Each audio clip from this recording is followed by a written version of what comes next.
we can use to equip young people. The first training we're offering these young people will take place at 12:30 p.m. today in that same room.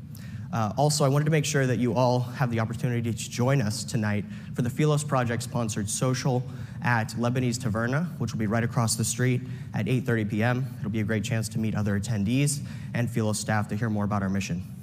The Philos Project is a dynamic community dedicated to promoting positive Christian engagement in the Near East by equipping a new generation of Western Christians who share a common set of values about seeing pluralism and liberty pervade the Near East region. More information about us is also in the Calvert Room, where you can talk to our staff, hear more about our programs. We also want to thank Boat People SOS, 21st Century Wilberforce Initiative, and the wide array of other people that made the Young Leaders Track possible. So thank you so much for all the work you do, and please keep up the good fight.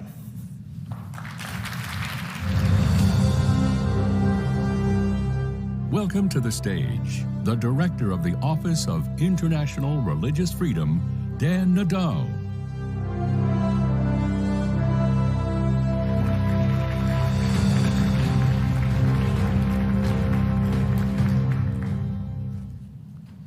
Good morning. It's a pleasure to be with so many friends, partners, colleagues from around the world at the summit this morning. I want to thank the organizers for creating this incredible space for dialogue and relationship building, relationship renewal, after we've only seen each other virtually for so many months. This morning, in this next panel, we'll be talking about technology. One of the greatest ironies of the early 21st century is that some of the tools that connect people across borders allowed individuals countless new outlets to explore their faith, explore their conscience, and build global, borderless communities with others of like mind. Some of those same tools are being used by malign actors to repress, to inflict pain, to abuse, as we just heard. These tools, these instruments of repression, have led to abuses of a scale and scope that we have not seen in the modern age. It is a vicious cycle where authorities identify individuals and groups through their online activities, then track them as they interact with others, both online and off, and then weaponize the information they collect to ensure that people are unable to freely exercise their religious beliefs. The United States government is deeply concerned about the abuse of technology to restrict religious freedom and to subject individuals to harassment, discrimination, arrest, and violence on account of their most deeply held beliefs. To learn more about this issue, we have a wonderful panel for you this morning, and I'm very pleased to introduce them. First, we have Olivia Enos, a senior policy analyst for Asia at the Heritage Foundation.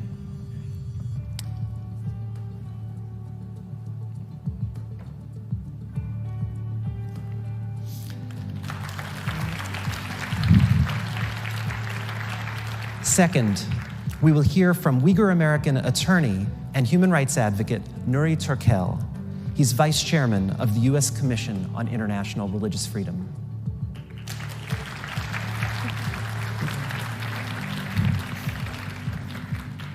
And last, but certainly not least, we are honored to be joined by Congressman Henry Cuellar of Texas, a longtime champion of religious freedom and an honorary congressional co-chair of the International Religious Freedom Summit.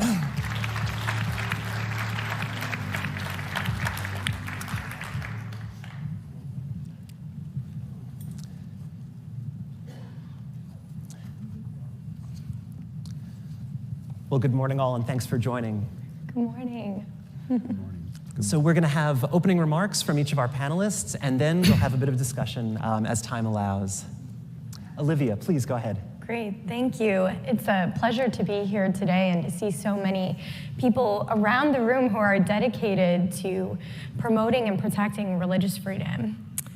On January 30th, 2020, after the World Health Organization had declared the coronavirus outbreak a global emergency, Chinese Christian Sun Feng sent an urgent message to his WeChat group urging them to begin 9 days of prayer and fasting for the victims of COVID-19 and their families. On the 7th day of the fast, local police from the Public Security Bureau detained Mr. Sun for 24 hours. His crime? So-called unauthorized prayers. Instead, he called for additional days of fasting in the face of this type of persecution. And as a consequence, he had his computers and his cell phone confiscated by government authorities. What happened to Mr. Sun is eerily reminiscent of what happened to coronavirus whistleblower Dr. Li Wenliang.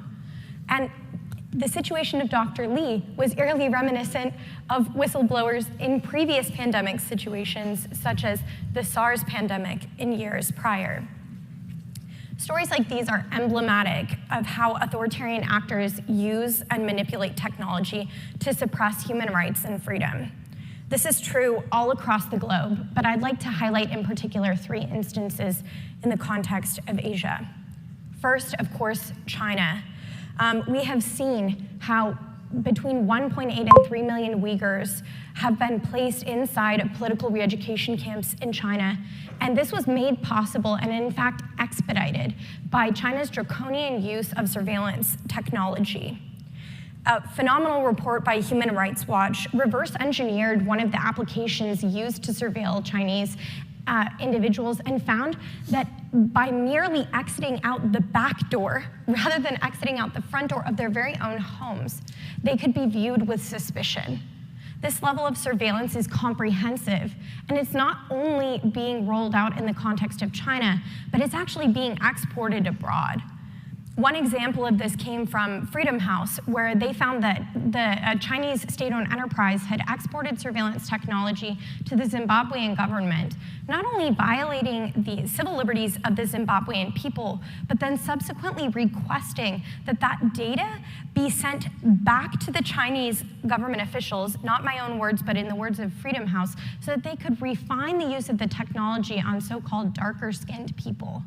This is a horrible a violation that demonstrates how authoritarian actors are not only using surveillance technology in their own context, but exporting it abroad. The second example I want to briefly cover is the situation in Burma. We all watched on February 1st as the Burmese military thwarted the will of the Burmese people and carried out a coup. In the context of that coup, and in an effort to stymie the civil disobedience movement or the civil society-led efforts to reinstate democracy and freedom in the country, the Burmese military has repeatedly shut down the internet there, making it more difficult for them to be able to organize.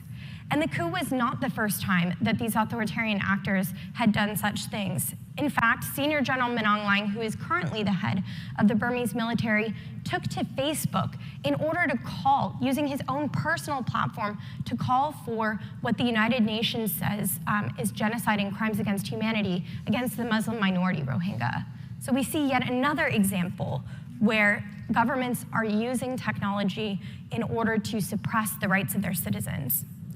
Finally, North Korea is a perfect example where access to information is so significantly limited by the government. If people have access to a radio, for example, if they're found listening to a Korean drama or even have a Bible, they can have 3 generations of their family sent to political prison camps, which are believed to hold between 80,000 to 120,000 individuals today. These types of policies demonstrate the importance of US government efforts to promote information access in these contexts. And I think that the North Korean people, who often rely on access to information as a lifeline in the market contexts, should be able to access that information. There are a couple of things that the US government can do in order to ensure that authoritarian actors are not getting away without consequences for violating these rights. First, we must make it a priority to preserve these rights, even and especially when governments abroad are not preserving the rights to access to information and to freely practice their religion. Second, we have to promote information access in any way that we can. Third, we need to support people-led movements, like the civil disobedience movement in the context of Burma. Fourth, we need to use human rights authorities like the Global Magnitsky sanctions in order to target individuals who are suppressing rights.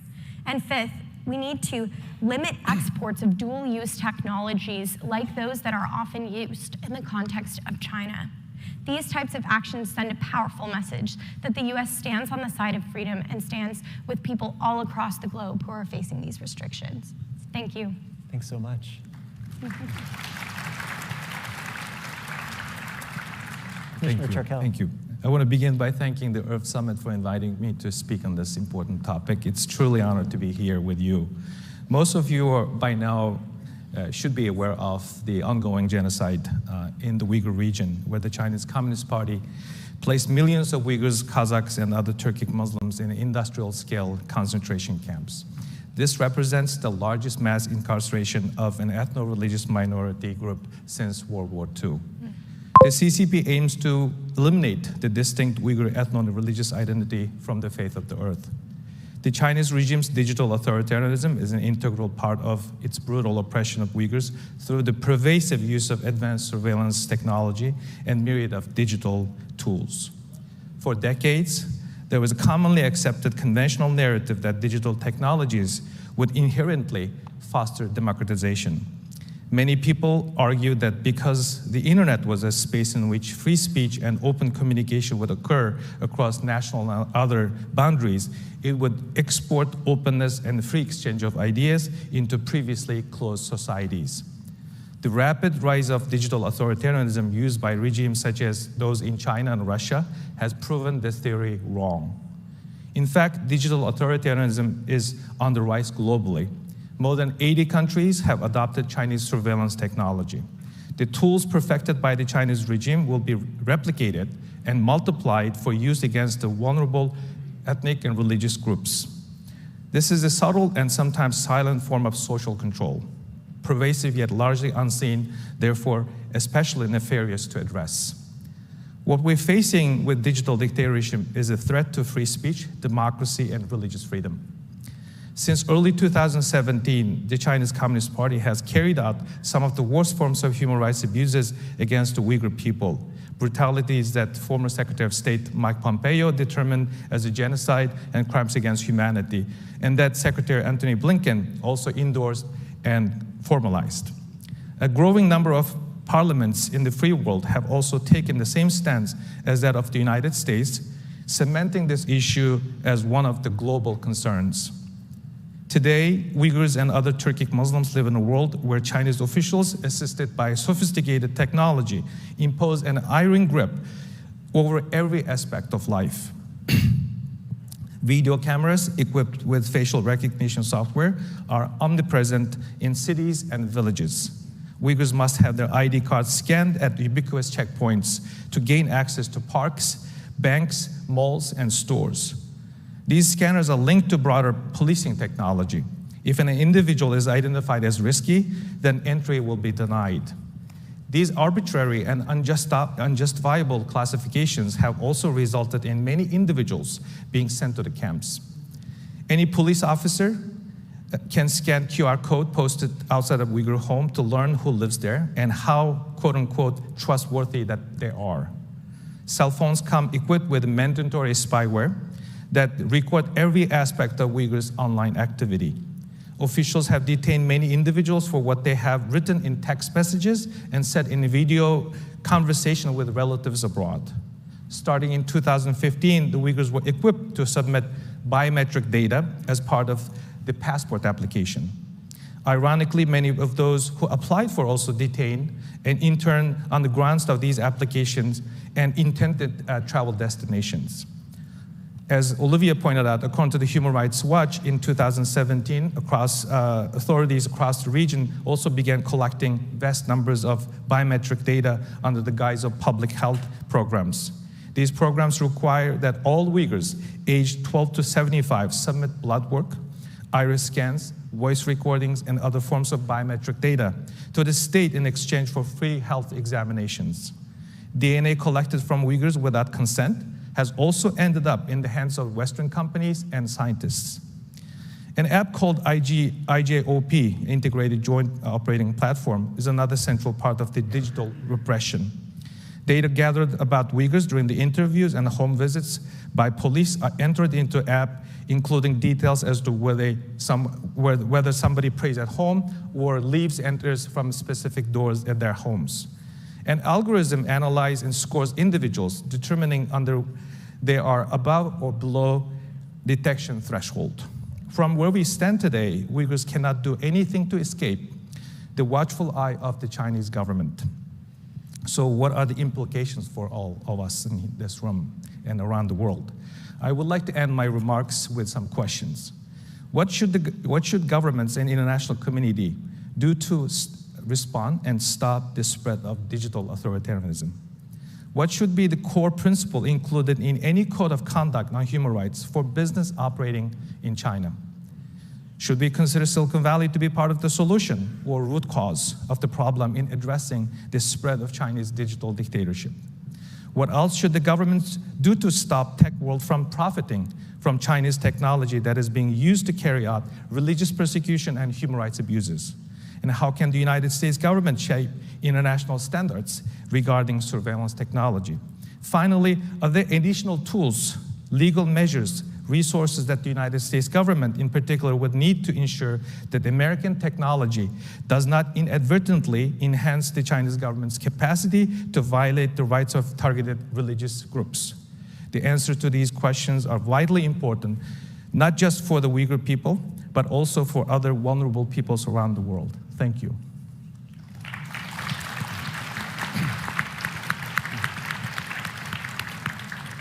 Thank you so much, Commissioner. Congressman, please. Thank you so much, and good morning to everybody. I understand that at this particular hotel, this is the first gathering over a long period of time, so I'm glad that this group is here together. I want to thank my panelists today, and certainly want to thank all of you. I want to thank my colleagues, Ambassador Brownback, certainly Senator Coons and Senator Langford, and my neighbor, Mr. Chris Smith also, and all of y'all for participating today. I think we all understand, as people of faith, we all understand that we have the right to worship and participate in public life without the fear of discrimination or attack or persecution. Same protections that are afforded to the non-believers. We should all have the same rights. Millions of Americans are inspired to get into charitable missions, educational mission, given because of our religion. And we understand that our religious beliefs are so important in our lives. The current state of international religious freedom is one of great concern, as it's been mentioned, with government restrictions on religion rising to a record high, according to many studies that we've done. We all understand how faith is an enormous force for good in our society, not only for the individual, but as society as a whole itself. I'm one of the co-chair of the bipartisan International Religious Freedom, and I'm glad that we're all working together in Congress to make sure that we put a focus on what's happening across the world. I want to talk about the same subject, technology and persecution in China, and then I'm going to divert a little bit about another actor that's attacking people of faith. As it was mentioned a few minutes ago, China broadly criminalizes religious expression and continues to persecute groups, the groups that were mentioned a few minutes ago. The State Department, as you have cited, recently cited in a report that in some instances last year, the CCP used the COVID-19 pandemic as a pretext to increase surveillance and arrest religious practitioners, including members of the state-sanctioned groups, and to curtail private worship among religious groups. Reports have shown that they have even given out rewards that are offered on tips on anyone that's engaged in religious activities without permission, including teaching religion and that type of activity. I would say that what we are doing, the relaunching of the International Religious Freedom Caucus, will allow Congress to focus and to address the rising instances of religious persecution around the world in a bipartisan way. I also co-signed, put my name in a bipartisan letter asking President Biden to appoint an ambassador at large for international religious freedom. And this is, and we certainly know the work that Senator Brownback did in that position. So I want to divert into another actor that might be a little different, and I'm from the border, Texas. We see folks that are coming in from Central and South America and other parts of the world are coming in. There is an actor there, the drug cartels. The drug cartels that have gone after some of our priests down there in Mexico and other places.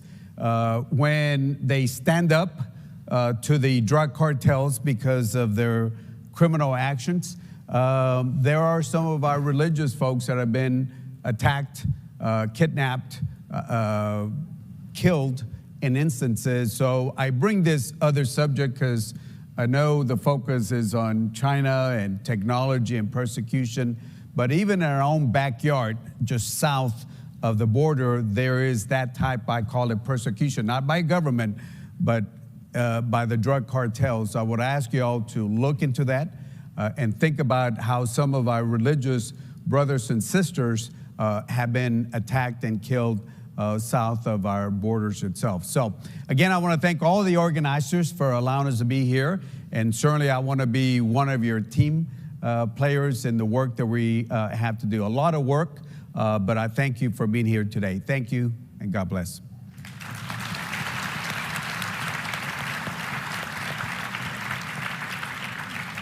Thank you, Congressman. Very brief question to our panelists. You know, I mentioned in my opening remarks, there is this dichotomy. There's so much freedom, so much opportunity offered by the internet, the connectivity, all of the new technology, but also this really dark and challenging side. Do you see best practices? Do you see ways to reharness that technology for the forces of good? Or does this challenge require legislation? Does it require civil society action? Does it require all of these things, perhaps? But I'd welcome your thoughts. Olivia. Yeah, I guess I would start by saying I think there's a really great model in the North Korea context. The North Korean Human Rights Act actually creates grants for civil society to be able to provide information access for North Koreans, especially those who would seek to flee to freedom. And there are creative ways to use technology, whether that's trying to use satellites in order to give internet to places that are unreached, or seeking to kind of look for creative ways that we can use our technology to push back. And I think there's a give and then there's a take, and I think some of it will require punitive action, making use of global Magnitsky authorities, for example, for actors that we know are consistently violating and undermining access to information. Thanks. Others? I think there are two issues need to be addressed. One is lack of appreciation of the magnitude of the problem we were dealing with. I hate to say this, we might be a little late. Some countries mixing this up with some geopolitical issues, this is real. So we have some cities in the United States push back against facial recognition. That should be a model that the cities around the world, particularly in liberal democracies, should look into the way to push back against. And then two, Silicon Valley, as I pointed out, they're still sleeping at switch. They need to be facing to this challenge. And also, in order to address this, we also need to have additional tools that the Congress can put in place. I think the existing laws are outdated, and also this also should be addressed in international organizations to have a mechanism to address these issues. And finally, there should be an accountability. If a company or technology firm or any bad actor uses for religious persecution and human rights abuses, they should be held to account. Yeah, I think it's a combination of both. I mean, yes, Congress or a legislature can pass legislation, but it still depends on one thing, and that is the free will of the individual. The free will of the individual, the guardians of that free will is so important. I'll wrap up with this because I know we got to wrap up. Think about the words that Mark Twain said many years ago. Thunder is impressive, but it's lightning that does the real work. And if you think about what he said is, look, thunder, the noise, people can talk about doing things, but if you don't roll up your sleeves and get to work and protect your freedoms, then who's going to do it? So I ask you to make sure that you stand up, protect the free will. Yes, Congress and the legislature can do certain things, but it's going to depend on each of you to stand up and be the guardians of our free will. Thank you so much. Thank you all for your time this morning. We look forward to seeing you more. Thank you.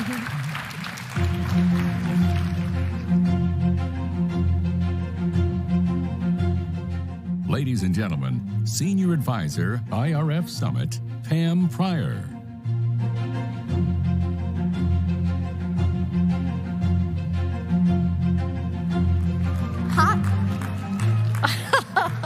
You guys, you're going to see me so much over the next 2 days. So by the end of this, I want one of those waves happening. So what a joy to be with you. And what a great setup from Representative Cuellar, because I'm going to talk to you about how you can actually be involved. So the steering committee and the program committee got together and we did outcomes. And like the co-hosts have said, we want you all to pull together and make relationships and work together to solve these problems. We do not want this summit to be an end in itself. After the summit, all faiths and none can work together on global campaigns that will be coordinated through the IRF Secretariat. So if you want to help us break through the firewall of China or help create a new fair trade certification for religious freedom compliance, you can sign up to lead, join, or follow this global campaign. So after each session, I'm going to give you a number to text to. So we are going to text firewall to 844-403-2291. 844-403-2291. After each session, you're going to be able to text the word, and then we're going to get you involved, okay? I will see you in just a few minutes. Thank you so much. Thank you for being here.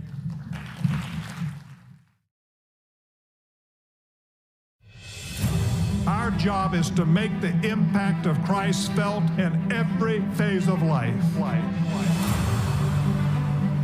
His Holy Spirit-filled power when you preach the gospel. I want you to know tonight that God loves you.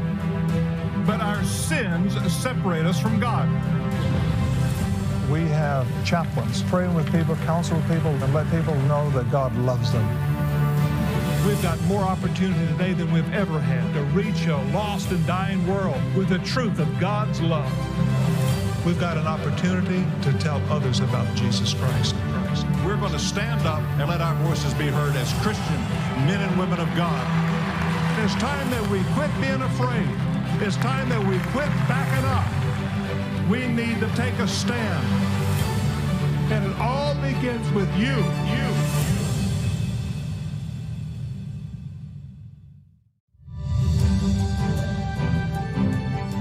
Please welcome Congressman Chris Smith.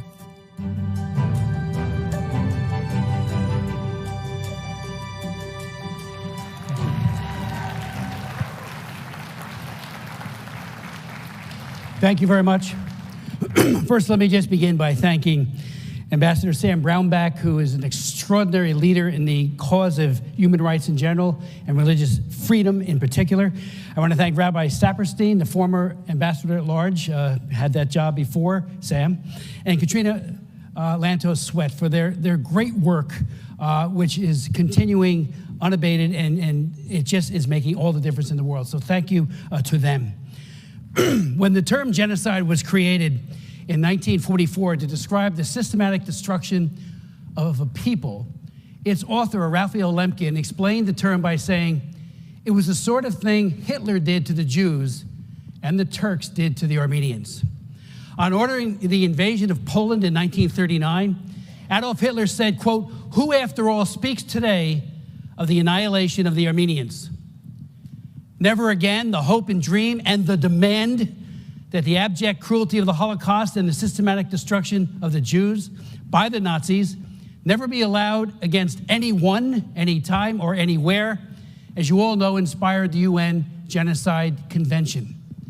Article 2 of the UN Genocide Convention clearly states, and I quote its definition, genocide means any of the following acts committed with the intent to destroy in whole or in part a national, ethnic, racial, or religious group, and points out 5 areas: killing members of the group, causing serious bodily or mental harm to members of the group, deliberately inflicting on the group conditions of life calculated to bring about its physical destruction in whole or in part, imposing measures intended to prevent births within the group, forcibly transferring children of the group to another group.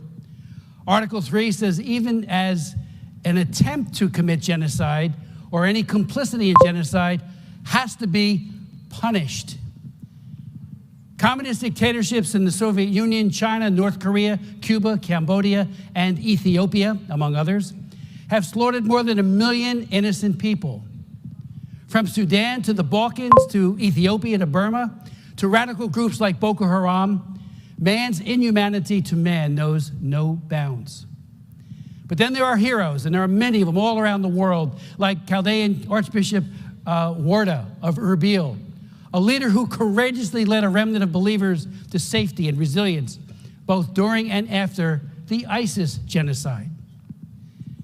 As many of you know, China has been designated an egregious violator of religious freedom, and it's called Country of Particular Concern, or CPC, since implementation began more than 2 decades ago on Congressman Frank Wolf's historic, comprehensive, and landmark law known as the International Religious Freedom Act. Matter of fact, all of this, whether it be the Commission or the State Department's Office on Religious Freedom and the Ambassador at Large, all of it is because of the heroic work, and it had opposition, believe me, to Frank Wolf's effort, and he is the reason why that legislation is now such a landmark law.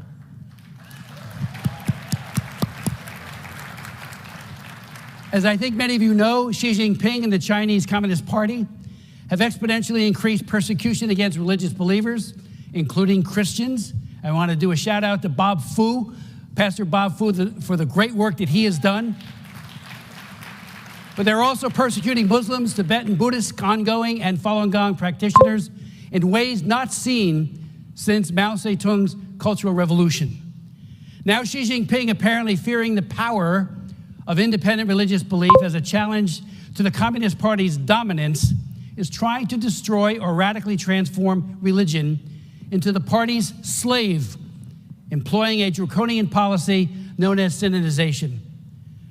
Under synodization, all religions and religious believers must comport with and aggressively promote communist ideology or else. To drive home the point, religious believers of every persuasion are harassed, arrested, jailed, and tortured. Only the compliant are left relatively unscathed. Shockingly, as it prepares to host the 2022 Winter Olympic Games, China's leader Xi Jinping is committing genocide against the Uyghur Muslims and other minorities in Xinjiang. Xi Jinping's genocide includes the forced disappearances of millions of Uyghurs into concentration camps, the forced sterilization of Uyghur women, forced abortion of their precious babies, and state abduction of Uyghur children into orphanages far from home to be reared with non-Uyghur upbringing. All of this fits the definition of genocide. The Chinese Communist Party is today systematically erasing Islam in Western China, bulldozing mosques and shrines, severely throttling all religious practice, and forcing camp detainees to renounce their faith. As many of you know, leaked documents published by the New York Times and a consortium of other journalists quote Xi Jinping shamelessly pushing his genocide, saying, "Show no mercy," and they have shown no mercy. I chaired a congressional hearing on the Beijing Genocide Olympics on May 18th and argued that it's time to either move the games to another city or country or boycott.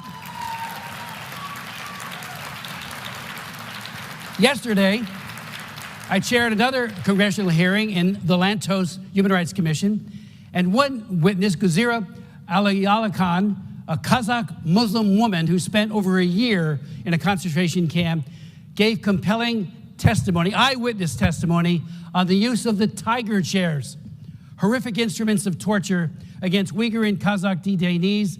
And she also spoke, and she broke down in tears, about the systematic rape of Uyghur women by Chinese authorities.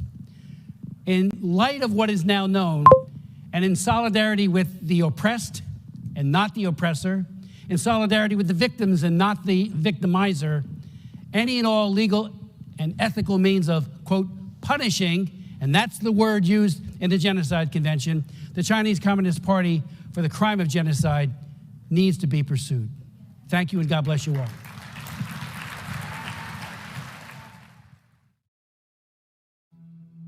My name is Nasrin Rasho, and I'm a Yazidi survivor from Iraq.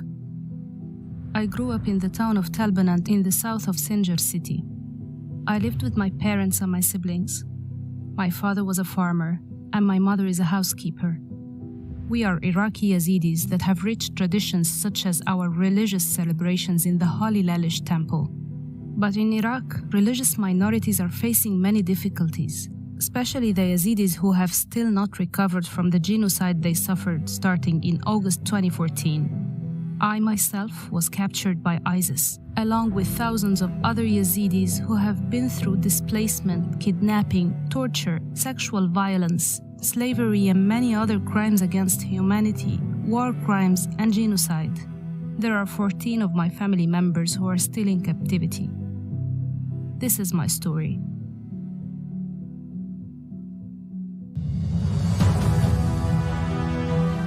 Please welcome Nasrin Rasho.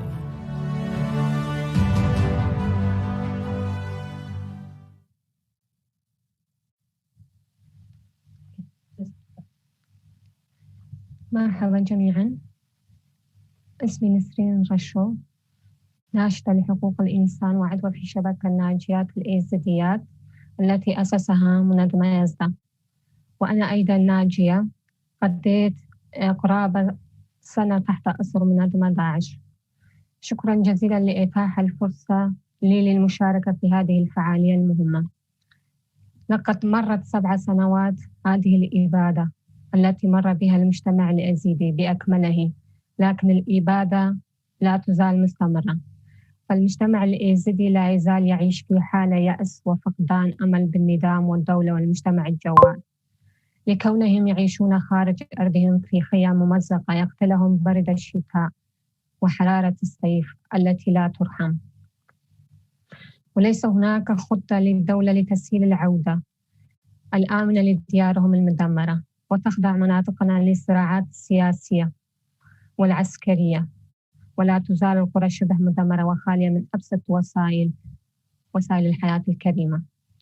لقد كانت نتيجة هذه الإبادة قاتلة لمجتمع صغير ومسالم مثل الإيزيديين، فأكثر من 3000 من الضحايا منذ اليوم، ما بين قتل وسبي واختطاف وتهجير أكثر من 300,000 من المدنيين، ونتج من القتل الوحشي على أيدي داعش والمتطرفين والمجاورين. ومنذ 4 سنوات هناك غياب وازدواجية في إدارة وغياب قرار الدولة والسلطة في سنجار، إذ أصبحت مناطقنا بيد المجاميع المسلحة المختلفة ومنها الأجنبية، وكأنهم يتصارعون على جثث نسائنا وأطفالنا ورجالنا ومعاناتنا وأرضنا وشعبنا. وكأن جرائم داعش لم تكفي، فجاء من يريد أن يكمل الجريمة بإهمال حقوقنا وتهميش وجودنا وتهجير التلاعب بنا بجروحنا ومآساتنا. وحينما نخاطب الجهات المتعددة لا نجد آذانا صاغية لمعاناتنا. الحقيقة المؤلمة أيها السادة، إن 7 سنوات مرت علينا ونحن نعيش كل يوم في إبادة جديدة. فقرابة 2700 من النساء والأطفال المختطفين لا يزالون مجهولي المصير. بينما المجتمع اليزيدي يعيش بأكمله في حالة فقر وصدمة وفقدان الأمل. أن السلطة السياسية في العراق لم تجد إلى الآن برنامجاً حقيقياً واحداً لمساعدة الضحايا، فليست هناك حملة جديدة للبحث ولمعرفة مصير المخطوفين والمخطوفات داخل وخارج العراق، وليست هناك خطة وطنية للعدالة الانتقالية من أجل تعويض المتضررين وتحقيق العدالة ومحاسبة المقصرين والمسؤولين عن الإبادة الإيزيدية. أيها السادة الأفاضل، إنني كناجية إيزيدية تعرضت إلى أبشع أنواع التعذيب النفسي والجسدي وأقصى درجات الاضطهاد والتنكيل والظلم التي لا يمكن أن يتخيلها العقل البشري ولا يقبلها الضمير الإنساني. اليوم أريد أن أواجهكم باسم الإنسانية والحرية والحياة، وأذكركم باسمي وباسم كافة الضحايا وعموما الإيزيديين للعمل على تحقيق العدالة ومطالبنا المشروعة من أجل تحقيق العدالة وإرجاع حقوقنا وكرامتنا وحريتنا كبشر، حيث أطالب بضرورة بناء الدولة العراقية مشروعا وطنيا للعدالة الانتقالية يتضمن بشكل صريح وواضح الاعتراف القانوني بالإبادة الإيزيدية وبقية مكونات الشعب العراقي وإنصاف الضحايا، تحقيق العدالة من خلال ملاحقة ومحاسبة عناصر داعش والموالين لهم من العراقيين. شكراً مؤسسة الحرية الدينية العالمية لدعم الأقليات المتحدة في كثير من الدول والعالم، ونتمنى من الحكومة الولايات المتحدة أن تدعم مبادرتكم الإنسانية، وشكراً.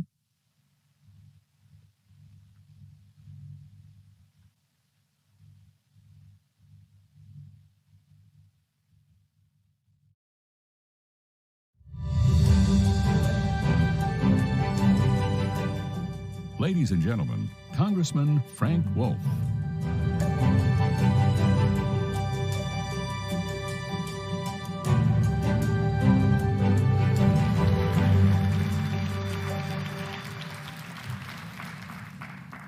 Thank you.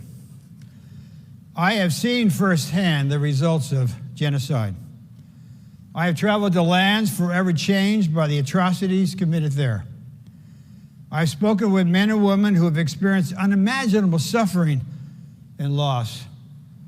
I saw it in Darfur. Ambassador Brownback and I were the first members of Congress to travel there. We came back and we urged U.S. officials to act and to call it genocide. I saw it in Bosnia. I saw a Serb-run detention facility for Bosnian Muslims. Congressman Chris Smith, one of the greatest members I ever served with, we went to Vukovar together, and weeks later it fell, and everyone that Chris and I had met with had been murdered. I saw it in Rwanda, which the U.S. and the West ignored despite the desperate pleas for help, where hundreds of thousands were murdered. I saw it in northern Iraq. I visited Nineveh Plains, and where the ISIS had committed genocide against Christians and Yazidis. Yazidi parents wept over their daughters. We just heard the previous testimony. Wept over their daughters brutally abducted by ISIS fighters. Christian leaders lamented the destruction of holy sites and the purging of entire communities from the ancient lands they had inhabited from antiquity. I saw it in Nigeria. Boko Haram has committed genocide against Christians, and there's genocidal activity by Fulani militants. A recent UN report numbered the deaths in Nigeria at 350,000 at the end of 2020, and the genocide continues. I saw it in China in my visit to Tibet, where Buddhist monks and nuns have been setting themselves on fire to protest a cultural genocide by China. In China, the government detains, harasses, and imprisons Catholic bishops and Protestant house church leaders. The Falun Gong face severe persecution, and there are continuous reports of organ harvesting. Most staggering is the campaign being waged against the Uyghur Muslim population. More than 1 million Uyghurs have been placed in detention camps. Former detainees report of torture, rape, and sterilization. There's a video that I'm sure many of you saw of hundreds of Uyghurs blindfolded and handcuffed being herded into trains. Just last month, the Washington Post, to its credit, ran an article headline, Chinese surveillance firms build influence in Washington with help from former members of Congress, both Republican and Democrat. This company, the Chinese tech company Hikvision, is directly enabling the Chinese government in their campaign against the Uyghurs. At the same time, it is aggressively lobbying with the former aid of former members of Congress to prevent or remove U.S. government measures limiting the company's ability to do business with American companies and investors. We know the words in Ecclesiastes 4:1, which says, again, I looked, I saw all the oppression that was taking place under the sun. I saw the tears of the oppressed, and they have no comforter. Power was on the side of the oppressors. Power is on the side of the money interests. Power is on the side of those controlling the narrative. Power is on the side of the corporate elites who shamelessly prioritize market access to China above all else. The lobbying efforts I described earlier are not limited to China, but other bad actors as well. Their efforts, cloaked in respectability and business as usual in Washington, are an affront to human decency. This works against everything you in this room believe in, and they block what you work for. And so what can be done? What must be done? What should be done? We need a law prohibiting former members of Congress and other high-ranking officials from representing companies and government involved with and complicit in genocide and religious persecution.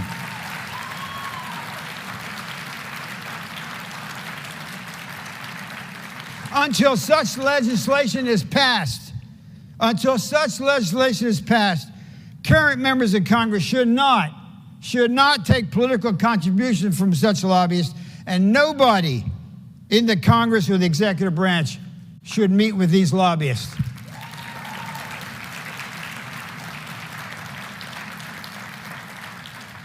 And to aid in this affront, a Religious Freedom Accountability Project should be created to serve as a clearinghouse to collect, document, and publicize religious freedom abuses and those involved in these issues. The Reverend Dr. Martin Luther King said, in the end, we will remember not the words of our enemies, but the silence of our friends. Are we not the friends of the persecuted? And in the 18th century, British parliamentarian Wilberforce said this to his fellow countrymen about the evils of the slave trade. He said, you may choose to look the other way, but you can never say again that you do not know. In 2021, with technology at our fingertips and news available 24 hours a day, we cannot say that we do not know. So what remains to be seen is whether men and women of faith and others of goodwill will accept this challenge regardless of where it leads, or will we simply choose to look the other way? The stakes could not be higher. Thank you very much.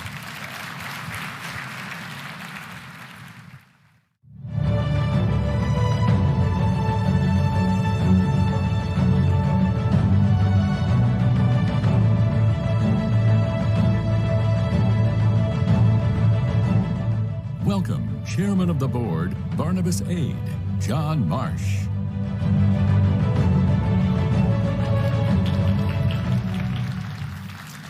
Good morning.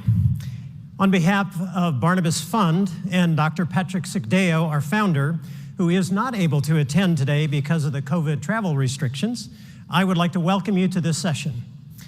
I'm John Marsh, the chairman of the board of Barnabas Aid USA, a division of Barnabas Fund, which is a crucial ministry to the persecuted church around the world. Recently, Barnabas Aid was circulated a petition for the U.S. government to recognize the Armenian genocide, and we were very pleased that the Biden administration acknowledged the genocide. Furthering that contextual setting for this morning's topic, we are very pleased to have with us the former Secretary of State, Mike Pompeo. Mr. Pompeo was instrumental in moving the U.S. government in the direction of acknowledging the fundamental rights of peoples affected by the loss of religious liberty, which provides an instrumental rationale for genocide. In a recent article championing these values, Mr. Pompeo stated, "There is no right more fundamental to a free society than the free practice of religion. Along with property rights, religious liberty is the cornerstone of our unalienable rights. To deny either is to lose the legitimacy of our republic." Ladies and gentlemen, Secretary Pompeo.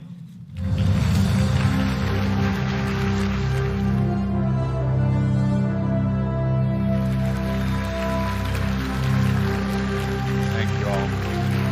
Thank you. Thank you. Thank you. Good morning, everyone. Good morning, everyone.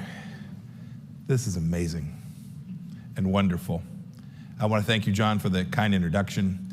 I also want to thank my friend, longtime friend. He was a governor. I was just a congressman from Kansas. Now Ambassador Sam Brownback and Katrina Lantros Sweat for organizing this gathering. It's important. Thank you all for being here today. I mean that. I wouldn't have missed it for anything. We worked hard at the State Department during my 1,000 days to build out an understanding about religious freedom in the world. We created what we called the ministerials. Many of you would have attended them. These were the largest human rights events ever held at the United States Department of State. We brought people from all across the globe together to dedicate themselves to championing religious freedom, the very cause that brings you here all this morning.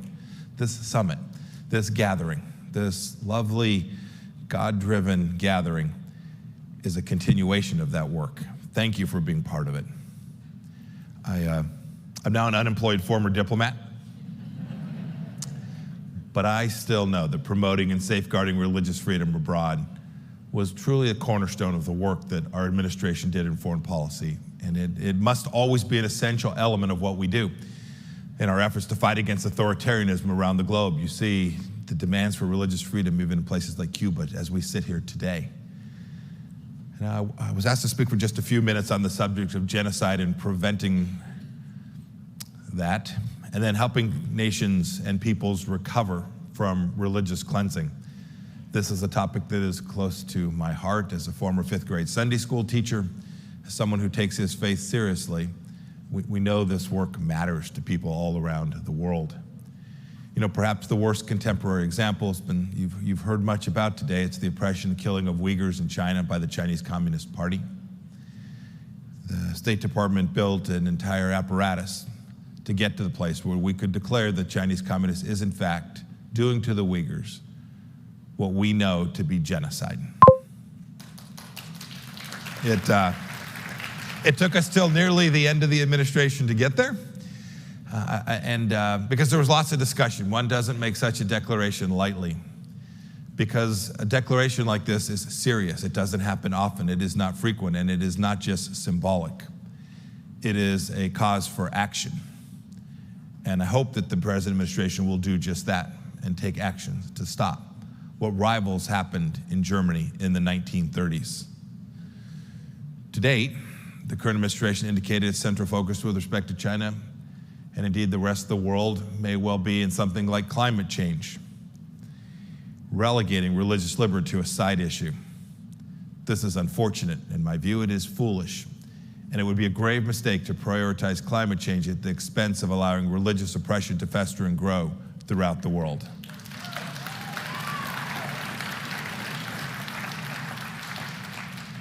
There is no right more fundamental to a society than the free practice of religion. We know this. We know that when governments want to oppress, this is where they begin, behind the walls of prisons, and persecuted before our very eyes in places like China, Iran, Cuba, North Korea, are tens of thousands of people whose only crime was that they wanted to worship their God in their own way. No country that denies freedom, religious freedom, can ever rightly claim to be good in some other way. There's no making up for that. And no person can ever be true to any faith that believes in the dignity of human life if they do not act out of concern for those whose dignity is assailed because of their faith. It's why we worked on this so hard. It's why our principle of freedom of religion matters here at home and to the world. It's why I created the Unalienable Rights Commission to reground our foreign policy, how we talked about human rights at the Department of State. Look, in China, under the rule of the Chinese Communist Party, we can all see it, we can feel it, we know these people. It's a modern day example of a government that cares so little for people's inherent freedoms and dismisses their unique dignity that it is unimaginable to most of us. Thin claims of religious extremism have been invoked by the Communist Party there to justify this oppression. You know this, you've worked in this field. There's always a reason.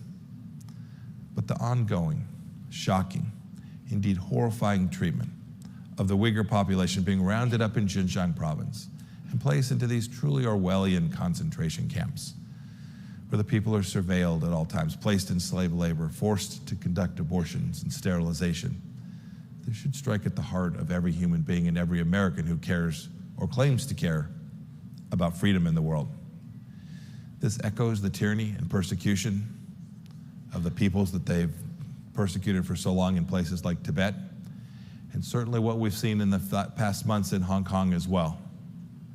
And we know this, Christians throughout China continue to suffer under the CCP's rule. Congregations that are not sanctioned, approved, and monitored by the CCP are outlawed, and any scripture not approved by the party is deemed unlawful, and those who might pursue that thrown in jail. This example, the Chinese example, makes the mark for what I was asked to talk about today. It should clarify for all of us that a society that lacks regard for religious liberty will soon see all political liberties stamped out. They will disappear. And then, of course, much, much worse, things like genocide. It's that very realization that religious liberty must be carefully guarded that can help us prevent genocide from happening. It is foundational. When people lose their capacity to practice their faith, authoritarian regimes will dominate. That basic truth today is being shown in China.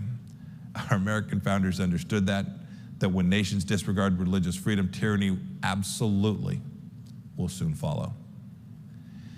Look, ending this isn't easy. These are hard problem sets. Earlier this month, the CCP celebrated its 100th anniversary with familiar totalitarian pageantry. Displays of hardware, cheering red-scarred youth, nationwide crackdown on dissidents to ensure that they had political security. General Secretary Xi's message to the world was simple.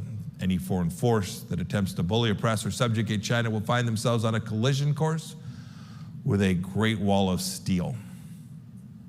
We should be that steel. We should be that backbone. We should be that force that opposes what they're doing to these peoples in this place that is not so far from our very shores. Look, they're not easily going to relent unless we all continue. Our efforts in the Trump administration were to rally the world against this oppression. And if the world does this, if we get it right, China, and we don't coddle China, I'm confident we'll prevail. And we'll prevail not only on behalf of security around the world, but on behalf of these people that are oppressed. Look, recovery's tough. We know this. Rwanda has been on a long path, as a good example, a long path to recovery and reconciliation. But you know, the perhaps greatest model for such recovery is found with the Jewish people in the state of Israel. In the wake of the greatest genocide in human history, the world came together to restore the Jewish people's homeland in Israel. But some 75 years later, the work is still ongoing. It's in a much better place. But for example, the Jewish population is still lower today than levels before the Holocaust and may not fully recover until 2050. I was so happy today to see that the Emiratis had opened their embassy just today in Tel Aviv. A remarkable set of leaders understanding that religious freedom across all faiths, Muslim, Jewish, Christian, truly matters.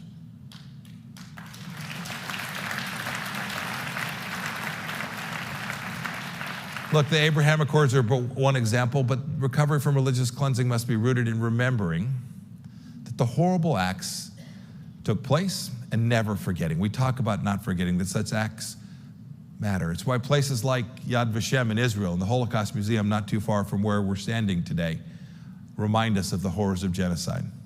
But they also remind us of the glory that the Lord is watching over us and that recovery from genocide is absolutely necessary and possible. We've got to do the hard work.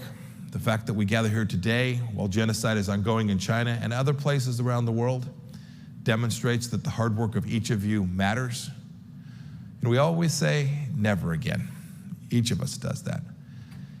But when any country, including the United States, tolerates tyranny, history will repeat itself. It's why we have to continue the good work that brings you all here together today, preserving religious liberty and fighting for those religious freedoms in every single corner of the world. Thank you. I want to say thank you to each of you. Thank you for your important work protecting religious freedom. I pray each and every day for the success of your mission and the work that you do to support each other in delivering religious freedom to every human being in the world. May the Lord bless your work. I look forward to seeing you. Keep at it. We will prevail. Religious freedom matters. Thank you for everything you all do.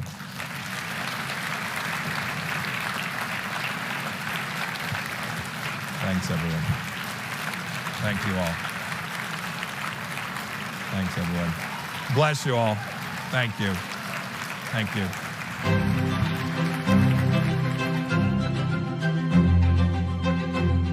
Welcome to the stage, the director of the Simon Scott Center for the Prevention of Genocide at United States Holocaust Memorial Museum, Naomi Kikoler.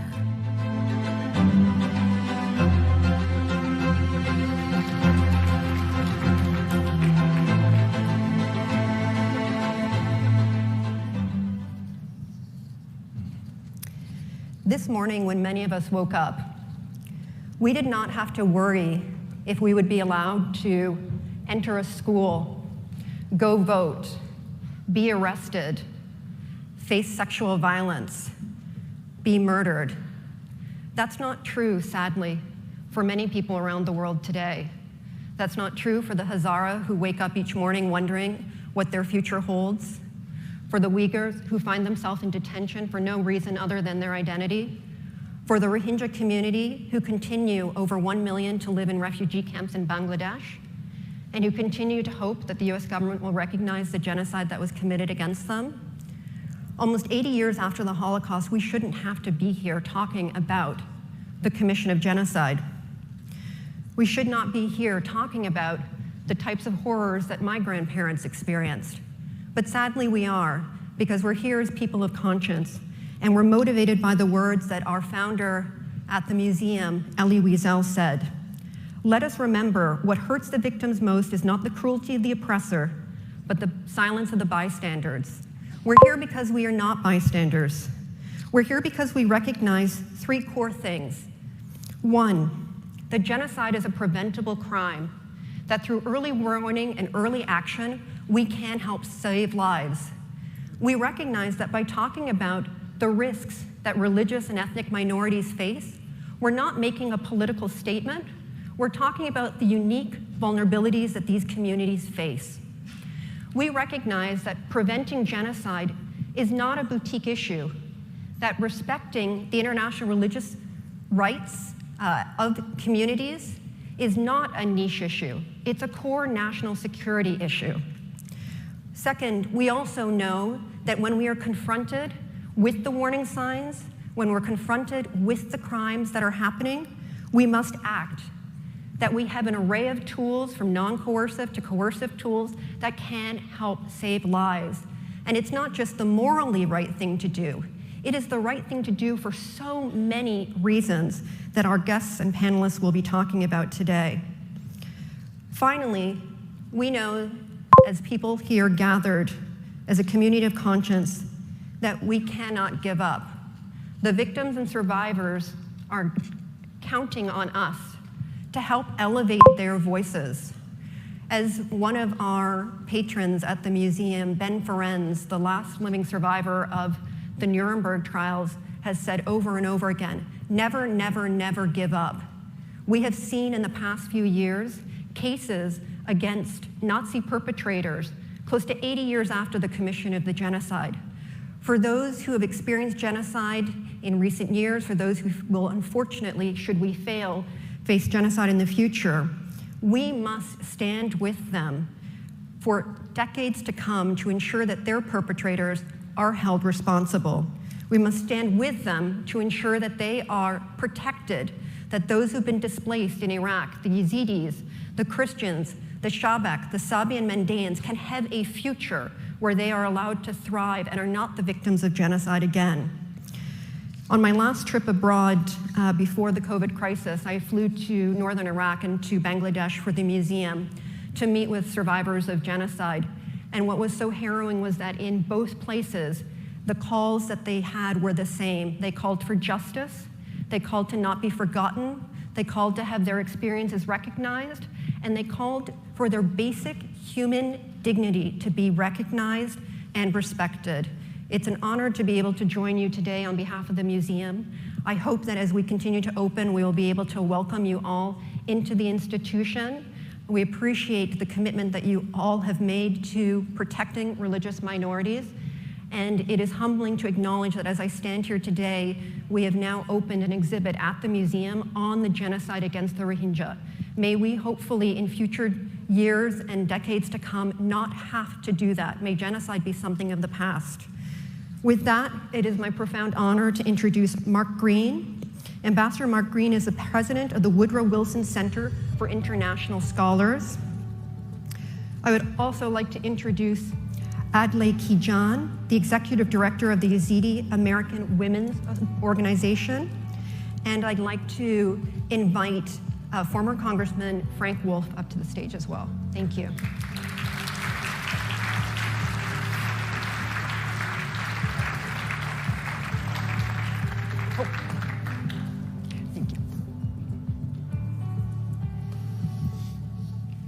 Thank you so much.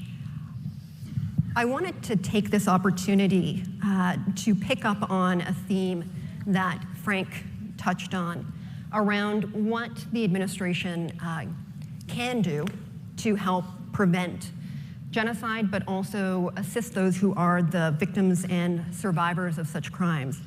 And Ambassador Green, you had a very unique portfolio and vantage point when you were running USAID. And you're also responsible for creating a pretty remarkable program, which was the Genocide Recovery and Persecution Response Initiative. It's responsible for allocating almost, to date, $400 million to help religious minorities in northern Iraq. A number of the changes that you also implemented within USAID have resulted in this administration also being able to allocate funds to help the Rohingya community. Can you talk a little bit about why you launched that initiative? Well, first, it's an honor to be here, honor to be with my co-panelists, and thank you, Naomi, for the great work that you do. And it's always good to be with Frank Wolf, who is the conscience, I think, of religious freedom. He was in Congress and continues to be. So you were very kind in describing the work that we tried to do.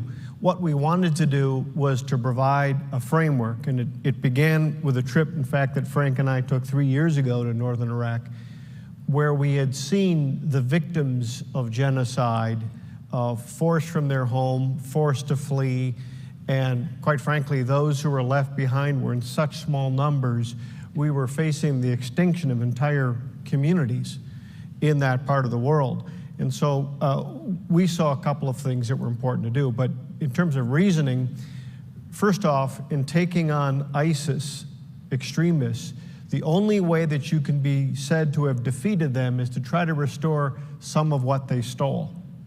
And religious liberty is what they stole in that part of the world. They forcibly destroyed communities, places of worship, and entire communities, and so we felt that was a priority to take on. Also because notions of religious liberty are who we are as Americans, right? This is part of what's in our very fiber. And at USAID, we believe it's not only an American value, but it's a universal value, and therefore it needs to be part of American leadership. It is a way that we show what we stand for. You know, these days I hear a lot of people talking about how we have to counter China, and sure, and that's important, but we also have to contrast with China. We have to show what it is that we stand for, because that is powerful.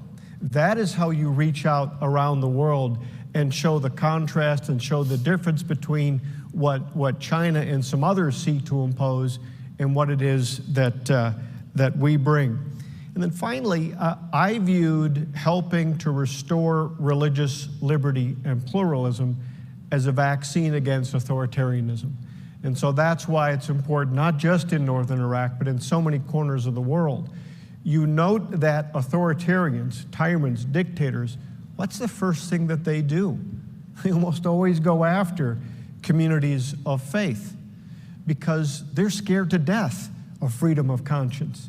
They're scared to death when people are able to express their relationship with their Creator. That is contrary to everything that they stand for. So we also felt it was a key part of that. And then finally, in trying to do sound development work in a place like northern Iraq, the only way that you can help to restore opportunity and hope and viability in those communities is to unlock the power of faith-based organizations. Those organizations work with people who have been left behind and so easily forgotten. When we work through them and some of those faith leaders, we're able to reach into corners, forgotten corners.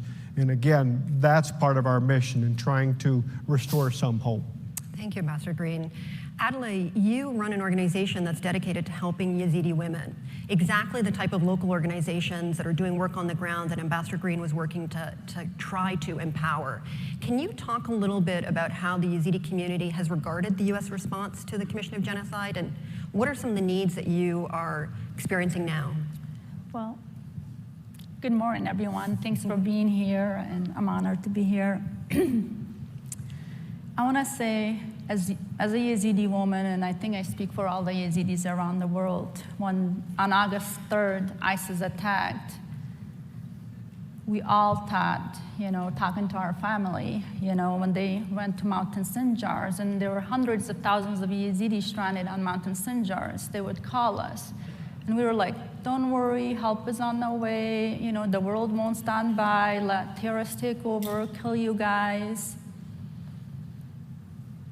Day 1 passed, absolutely no response, nothing. Day 2 passed, nothing. Day 3 passed, we started receiving photos and videos from our families and friends with children dying of hunger and thirst, elderly dying of the scorching heat on top of Mount Sinjar. And then next day, silent. Their phone had died, and we didn't know if they were alive or dead. Come to August 9th, all Yazidis around the world, we started demonstrating in our cities, contacting our representatives, pleading for help, begging for help to save our family. And finally, on August 9th, the US initiated the first airstrike against ISIS so they don't ascend the mountain and kill the people stranded there. The response there, though, it was very disappointing that it didn't come enough. But it didn't stop there. They were still stranded. Hundreds of thousands of Yazidis in that scorching heat without food and water. Thanks to the Syrian Kurdish fighters, they came and broke through ISIS lines and opened the safe corridors where hundreds of thousands of Yazidis descended the mountain into Syria after being starved for almost 9 days, into Syria, walking 12 miles in that heat, back into Kurdistan, into safe region. Next came Kocho village. It's another Yazidi village in south of Sinjar. You might know of that village because of Nadia Murad. It was under siege by ISIS until August 15. And again, we pleaded with State Department and throughout the whole world, all the Yazidis, to help them. Nothing was done. August 15, ISIS separated the men and the boys that reached puberty from the woman, and women over 45 years of age, took them, killed them, put them in 17 mass graves, and took the rest of the girls, along with Nadia Murad, to be sold as sex slaves. In January of 2016, I went and visited that site where other woman and her mom were buried, and the skeletons were all out there.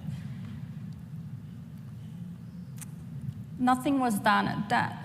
And then we knew where hundreds of Yazidi women and children were held in schools, still in Iraq, an ISIS-held area. And we pleaded with State Department and other governments around the world, the only thing we need from you guys is to provide air cover where Yazidi fighters will go to free the woman. We just need air cover so they can safely get to the mountain. Nothing was done. From there on, ISIS loaded all the Yazidi women and children into buses, took them into Syria, to be sold as sex slaves. Over 6,000 Yazidi women and children were held captive during that week and taken as sex slaves. There's still over 2,900 still unaccounted for. Only about 3,550 have returned. The response on this August 3rd, it will be 7 years. And let me tell you, help for Yazidis came late. And even when it came, until today, it's very little. Over half of our population in Iraq, until this day, is still suffering in these tents and displaced IDP tents in Iraq and in Syria. Only about 120,000 have actually returned to Sinjar, our own homeland. We have 81 mass graves and other sites where ISIS killed Yazidi people and entire families. Out of those, only 17 have exhumed, and those are the ones in Nadia Murad's village. And I think it's because of her, plea to find rest for her family. But we still have almost 70 mass graves with entire families unaccounted for. For us to get peace as the Yazidis, we need to put our loved ones to rest. We need to do our burial rituals and find rest for our loved ones. Nothing is being done. Thank you, Adlai. Over 68 areas of our shrines and religious sites desecrated. Nothing has been done. Today, to add all this to it, the KRG, Kurdish Regional Government, put a blockade on Sinjar to prevent aid from reaching the Yazidis that are stranded in the mountain. I, along with other people from Yazda organization, were the first people to take aid in 2016, January of 2016, to the people that were stranded on the mountain. When we went from the families and areas that people were taking shelter in the mountain, we found survivors there, survivors that just got raped, escaped ISIS, and there's no help available to them, still in their clothes that they got raped in.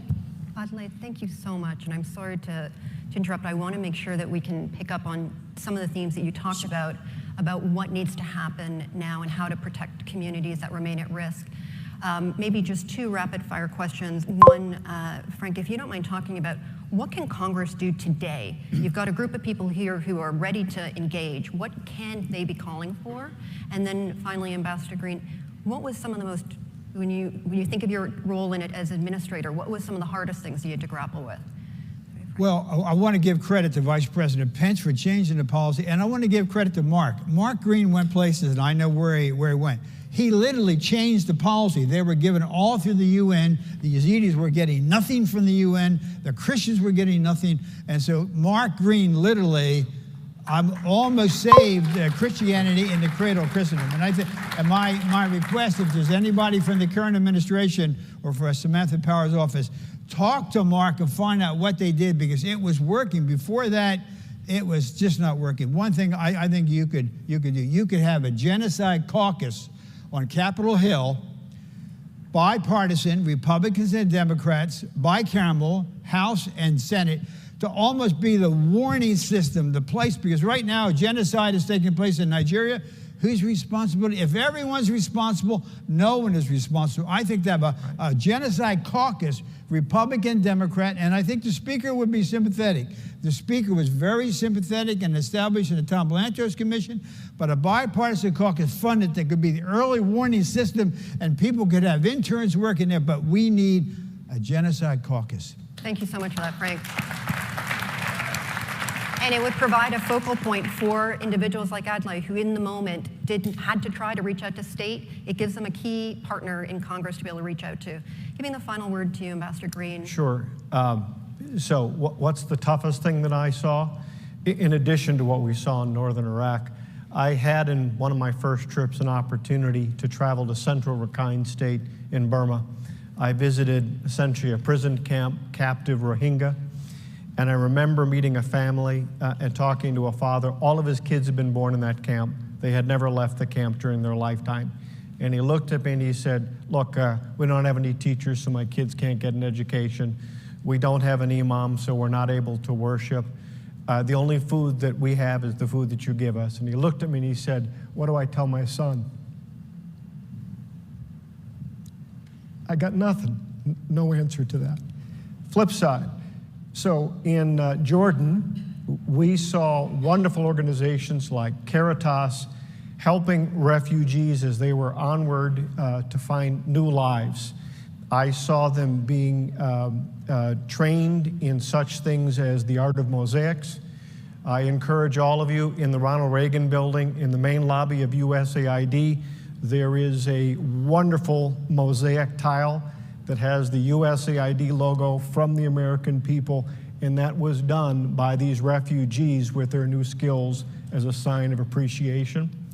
One of the most meaningful things I think we could possibly do is to support that kind of work. I also had dinner at a pizzeria with refugees who were being taught the fine art of pizza making. And I am either a glutton or an aficionado of pizza, and it wasn't bad. That was one of the highlights, and it shows what we can do when we work with faith leaders and we are responsive to the cries for help. Thank you so much for that. I want to thank all the panelists. I'd like you to encourage you to learn more about Adelaide's organization. She also mentioned the Nadia Murad Initiative, Yazda. There are other Yazidi organizations, the Free Yazidi Foundation, to understand more the acute needs that that community and other communities in northern Iraq face. And as has been mentioned, to draw attention to the ongoing plight of the Rohingya community. And I hope you all can heed the advice from Congressman Wolf around the important need to mobilize Congress and create a standing caucus for genocide prevention. Thank you, and thank you to Ambassador Brownback, Force of Nature for Good on all of these issues, and to everyone involved in organizing the summit. Thank you. Thank you. I'm sorry that was so. What's our ETA, sir? Hey.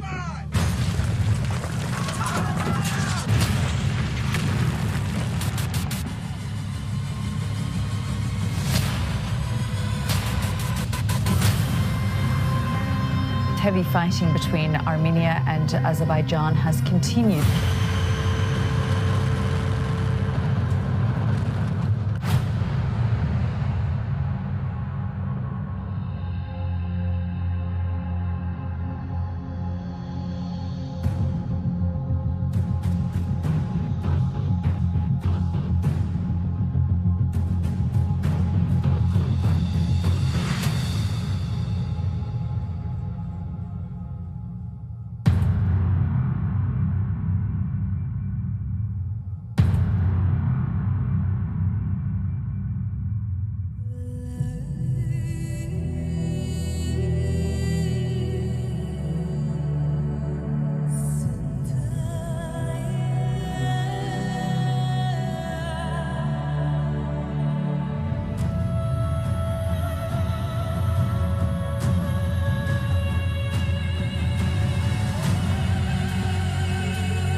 Every year, 200 million Christians are marginalized, beaten, tortured, or even murdered for their faith.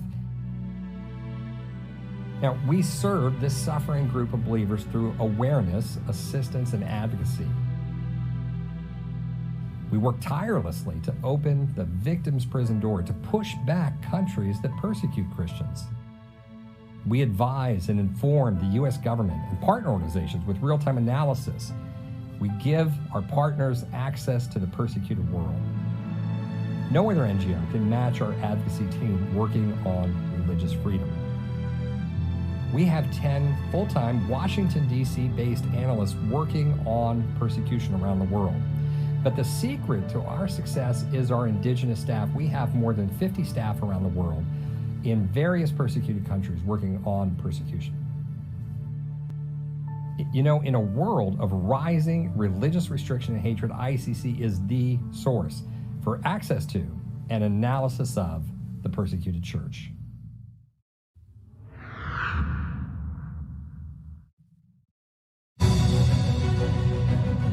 Please welcome the Director for the Center of Faith-Based and Neighborhood Partnerships, USAID, Adam Phillips.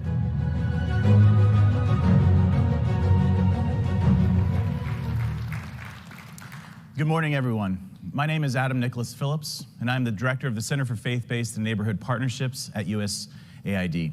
I'd like to begin by thanking Ambassador Brownback and his team for organizing this event around such a critical topic for development and for inviting the administration and USAID to participate.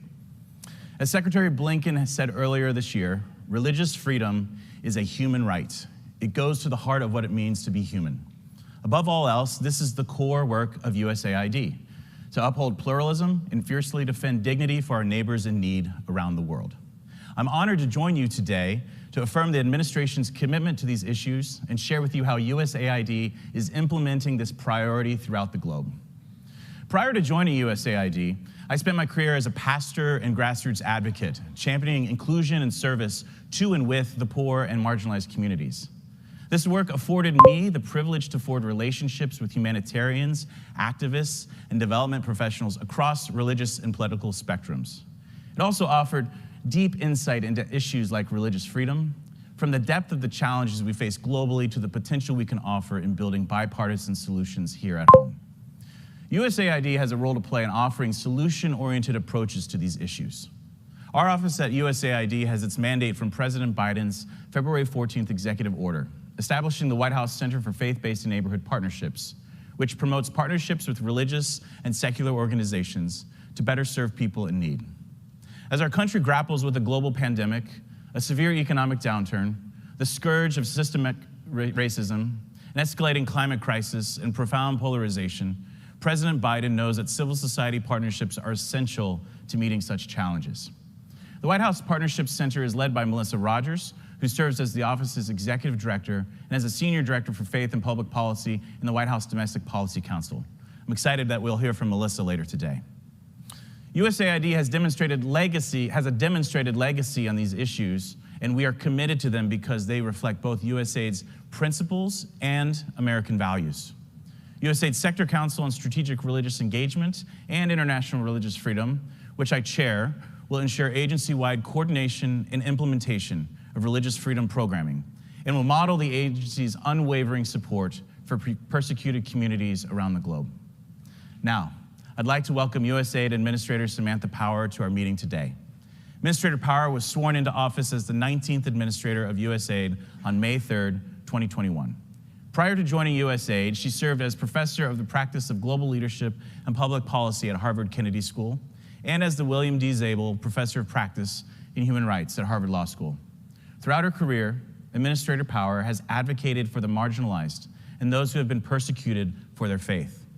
As Special Assistant to President Barack Obama and Senior Director for Multilateral Affairs and Human Rights on the National Security Council, and later as U.S. Ambassador to the United Nations, she prioritized efforts to combat religious persecution and was a leader in the administration on protecting freedom of religion. In her role as UN Ambassador, Administrator Power used her platform to elevate the voices of religious minorities. She called for the release of Miriam Ibrahim, a Sudanese woman sentenced to death for refusing to denounce her Christian faith, and for Sudan to repeal the laws that put her in jail in the first place. Ibrahim was ultimately freed from death row and allowed to leave Sudan in 2014. Administrator Power was also the first person to bring a young Yazidi woman named Nadia Murad to the UN. Murad's family had been almost completely wiped out by ISIS, and she had been forced into sexual slavery. Murad's testimony before the UN Security Council helped bring further attention to the genocide against the Yazidis. Now, I'd like to give the floor to Administrator Power. Thank you, Adam, and good afternoon, everyone. It is a privilege to address you at today's inaugural summit. I want to thank Ambassador Sam Brownback and IRF Summit 2021 Committee Co-Chair, Katrina Lantos-Sweat, for convening this multi-faith coalition to discuss an issue that defines the lives of people worldwide, religious freedom. When secured, a person's freedom to worship as they wish is a source of boundless enrichment.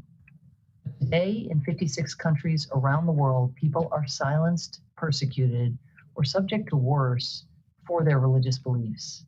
And religious freedom overall is on the decline. 2 billion more people live in countries with high restrictions on religious freedom than just a decade ago. This gathering also comes at a time when the very technologies that were once lauded for their potential to protect human rights, from satellite imagery to mobile video capture to the internet itself, are now being used to undermine those rights and restrict religious freedom. Heinous abuses of religious freedom and broader human rights are reflected in the horrific account of repression, violence, and genocide that we heard earlier today from Tursunay Ziawadoon, but also in the account of another survivor of the People's Republic of China's brutal repression, Zamrut Dawood. Like Tursunay, Zamrut is a Uyghur woman from Xinjiang. In 2018, she was told to report to a local police station before being interrogated, shackled with a black hood over her head, and led to a detention camp where she was forced to change into prison clothes in front of male guards. The prison cell she was held in for 62 days was so crowded, the women took shifts lying down to rest. Zamrut has 3 children. She and her husband dreamed of having a 4th. After her release, she was told that she would undergo a surgical sterilization or face further detention. She chose to forego her dreams of a larger family. They want the extinction of the Uyghurs, she told the Washington Post, recalling the forced operation. Zamrut is one of millions of Uyghurs who has been detained in Chinese re-education camps, so-called, forced to recite propaganda, subjected to sexual humiliation, and often raped or forcibly sterilized as part of the Chinese government's efforts to erase Muslim culture in Xinjiang. Despite the deprivations that Zamrut and her family faced, they were, in some ways, lucky. They were granted permission to visit Zamrut's father-in-law in Pakistan, who had fallen ill, and in 2016, they sought refuge in the United States. Most Uyghurs are denied passports and monitored closely by government officials, making such an escape impossible.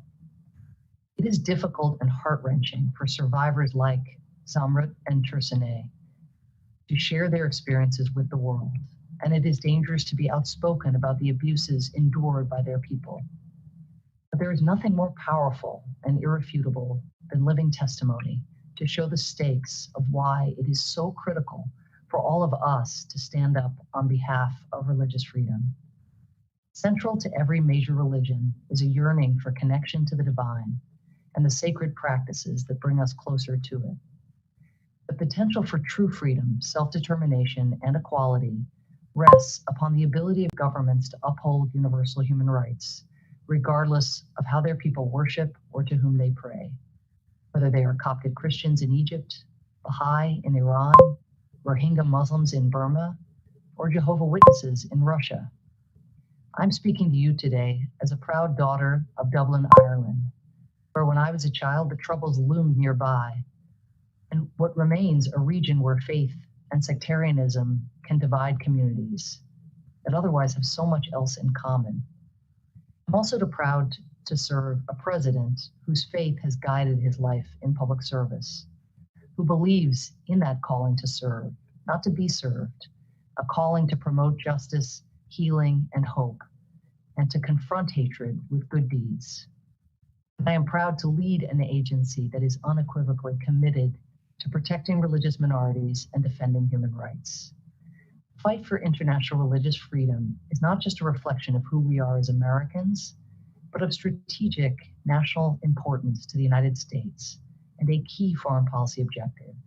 It's why I met with Tursunay and other Uyghur activists in my first week as USAID administrator to hear directly from them about their experiences at the hands of the PRC. We know that when countries promote religious freedom and protect religious minorities, democracy is more stable, Communities are more likely to develop equitably and prosper. The rights of women and girls are more likely to be protected, and overall quality of life improves. In fact, Pew Research indicates that GDP growth rates in countries where religious restrictions and hostilities decreased grew at double the rate of countries where restrictions substantially increased. We also know that countries which stigmatize or oppress religious minorities or restrict the opportunity to worship freely are more prone to instability and conflict. A report that USAID commissioned shows a clear pattern. Denying religious freedom is associated with higher levels of social conflict and violence. In fact, countries with high government restrictions on religion are more than twice as likely to witness social conflict as those with low or no restrictions. Whether in China, Burma, Russia, Iran, Saudi Arabia, or Israel, the West Bank, and Gaza, the United States has made clear that lasting peace will require freedom of worship and access to holy sites and places of worship for people of all faiths. It is especially urgent that we address religious freedom today, as COVID-19 has given further cover to repressive regimes to abuse human rights. Governments have taken sweeping actions to control the spread of the virus, restricting in-person gatherings, including religious gatherings. Some restrictions were, of course, necessary, but the U.S. Commission on International Religious Freedom's annual report revealed that already marginalized religious minorities faced even greater levels of stigmatization, harassment, and discrimination, as they were often accused of causing or spreading the virus. I know that there are those who see religious freedom as first amongst rights, and others who seek to defend religious freedom, belief, and conscience as part and parcel of a comprehensive commitment to human rights. What has become even more clear in the past year is that religious freedom is only as secure as its co-equal rights. The freedom to speak freely, to assemble and associate freely, to advocate your cause to political leaders, and to live free from slavery or torture. These rights, these principles are interdependent. Religious freedom cannot exist without them, and it is our responsibility to advance them all. It remains incumbent on us all to demonstrate that democracy can only function and deliver when it includes, protects the rights, and hears the voices of all people. And because the United States is no exception, we must continue to grapple with our own legacies of inequity and oppression. Put simply, persecution or violence against communities because of their religion or belief is symptomatic of a broken system. Religious pluralism, tolerance, and freedom yield stability, security, room for sustainable development, and democratic progress. President Biden has put development on an equal footing with defense and diplomacy within America's broader foreign policy agenda to maximize our efforts in support of persecuted and marginalized communities. Each day, in coordination with our Office of Faith-Based and Neighborhood Partnerships, dedicated development professionals at USAID respond to human rights violations, work to prevent atrocities and preserve culture, and protect religious freedom for all people. In countries with a grim history of religious violence, like Bosnia and Herzegovina, USAID facilitates dialogue among interfaith leaders and coordinates lessons in Bosnian high schools to combat prejudice and mitigate fear of the other. In Iraq and Syria, where ISIS has perpetrated genocide against Yazidis and horrible atrocities against Christians and Muslims, driving the largest and most complex humanitarian crisis of our time, we are on the ground delivering aid and support through stabilization programs in governance, essential services, and economic recovery to help religious and ethnic minorities targeted by ISIS. In Sudan, we have supported the transitional government's effort to end severe religious freedom violations. Today, Sharia law is no longer the primary source of law. A provision has been adopted to guarantee the freedom of belief and worship. And in 2020, the transitional government adopted the Fundamental Rights and Freedom Act, which repealed the apostasy law ended flogging for blasphemy, and banned female genital mutilation. In Sri Lanka, we have worked with religious leaders to reduce religious and ethnic tensions across the country. They have formed interreligious committees to provide trainings on pluralism and diversity, transitional justice workshops, and mediation forums. In 5 years, the project has reached more than 13,000 community members and successfully mediated more than 80% of accepted cases.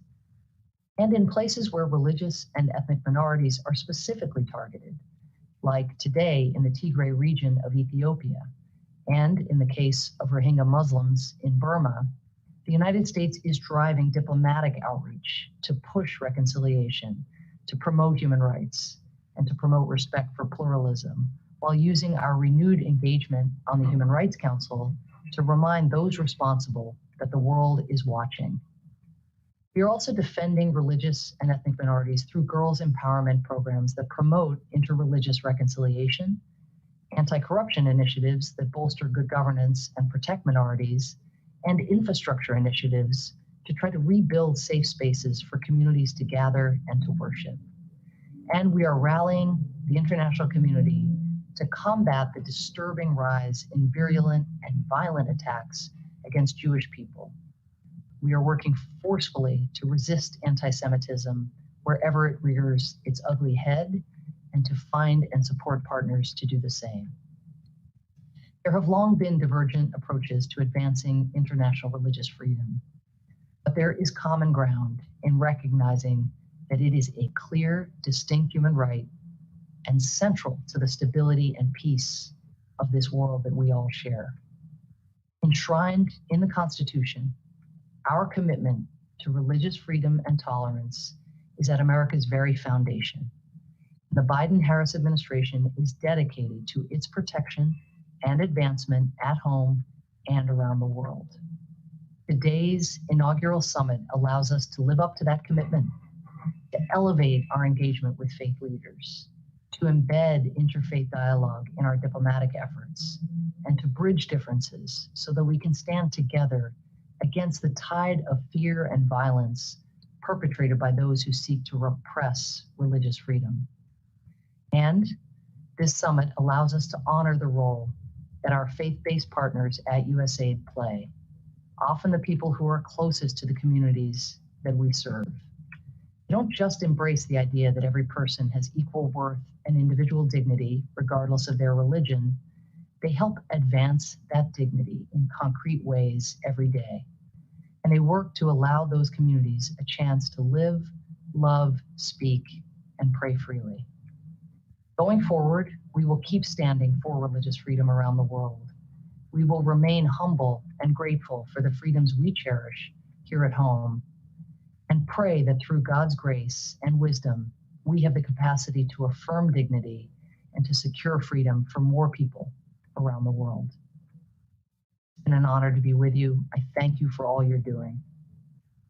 Let us work together on this vital cause. Thank you so much.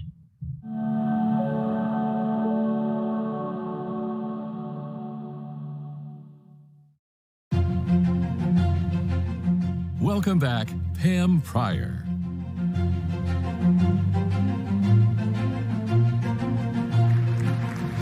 Okay, get those phones ready. You know, this segment of our program really you know what it does? It capsulizes it.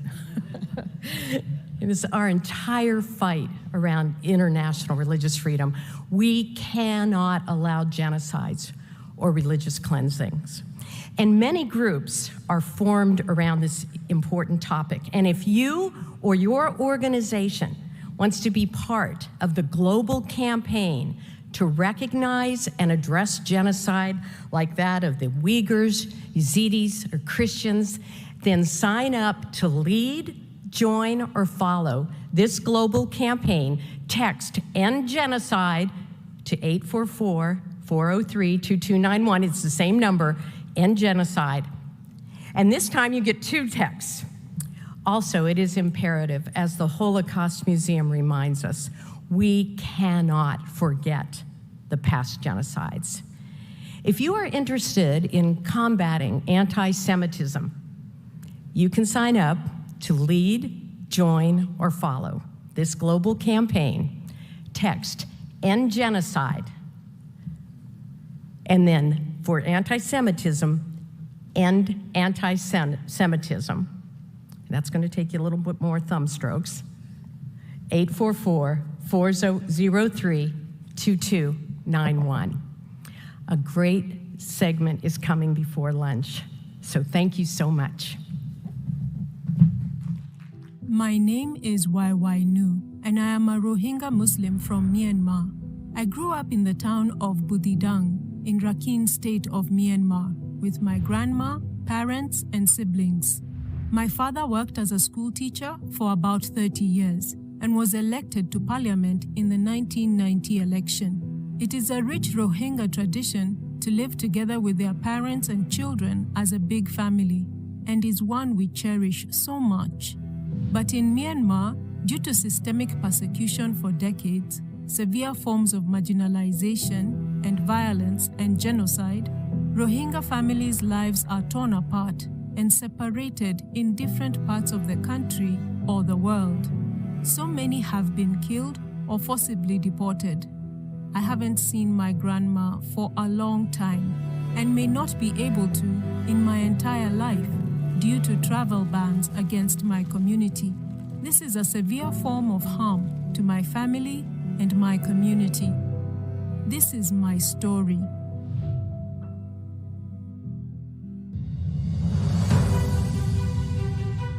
Please welcome YY Nu.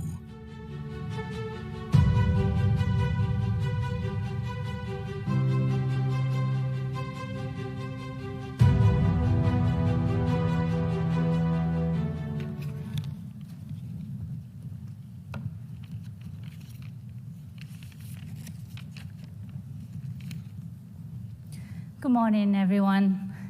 Thank you for this opportunity to speak here today. I'm very honored to be here. As we gather to discuss religious freedom, I remember and pay tribute to all victims and survivors of the past and current religious persecution. I was born and grew up in Rakhine State, which is western part of Burma, where we Rohingya have resided for generations as our native land. However, in my generation, our existence has become a crime due to our ethnicity and religion. For decades, Burmese government have denied our history, our identity, our citizenship, and deprived us of all our basic human rights, including freedom to travel, to marry, to give birth, to go to school, to conduct economic activities, or to have access to healthcare, and to practice religious activities, and the list goes on. I was born into insecurity and persecutions, and my entire life has been subjected to many forms of systemic and structural discriminations and dehumanizations, including being imprisoned for 7 years at the age of 18 as my entire family, as a Rohingya political family. Yet, I feel I am a privileged one in my community. My experience is nothing comparable to the experiences of the 1.1 million victims and survivors in Bangladesh refugee camps who had to flee during the genocidal campaign in 2017, and the daily experiences of the remaining 600,000 Rohingya in Myanmar. These survivors and victims witness the most horrific experiences, including the killing of their family members, throwing children into fire, rape thousands of women, including in front of them in most cases, and forcing them to flee their home after torching hundreds of villages. Each and every one of us is a testament to the genocide that we continue to endure every day. For decades, the Burmese military has used this brutal and divide and rule tactics of persecutions against the ethnic and religious minorities across the country. Today, The coup in Myanmar is the result of the world failure to hold the perpetrators of these atrocity crimes, the military, accountable. Since February, the same military has been used in similar tactics against all the people in Myanmar and killed over 900 people, including children and elderly, and detained over 6,000 and forced thousands more to flee from their homes. To end this human suffering, we must first recognize the problem as it is and then work on addressing root causes. For years, many civil society organizations, including my organization, Women's Peace Network, have advocated to the world about the decade-long mass atrocity crimes in Burma. But the world has not listened to us. The international community now must recognize these crimes as it is.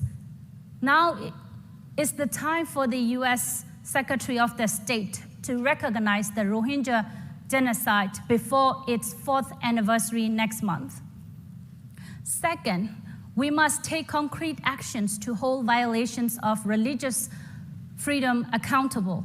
I urge the US government to use the international justice mechanisms to end the military leaders' impunity, and to the US Congress to pass Burma Human Rights and Freedom Act, Burma Act at House, and the Rohingya Genocide Act immediately.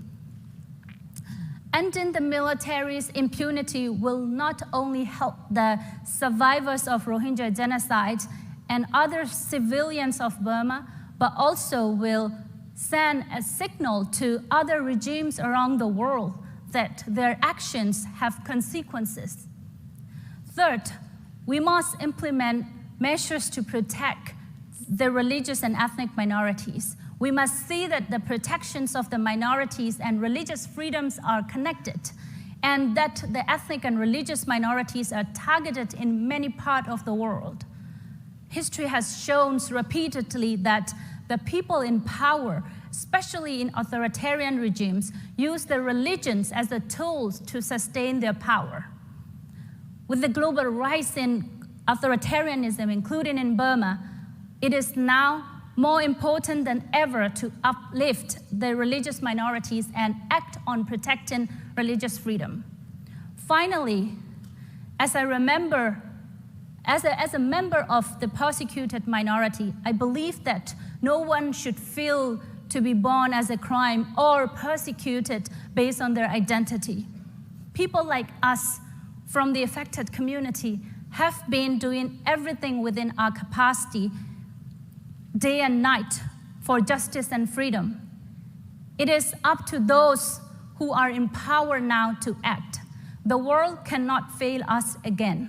Thank you very much.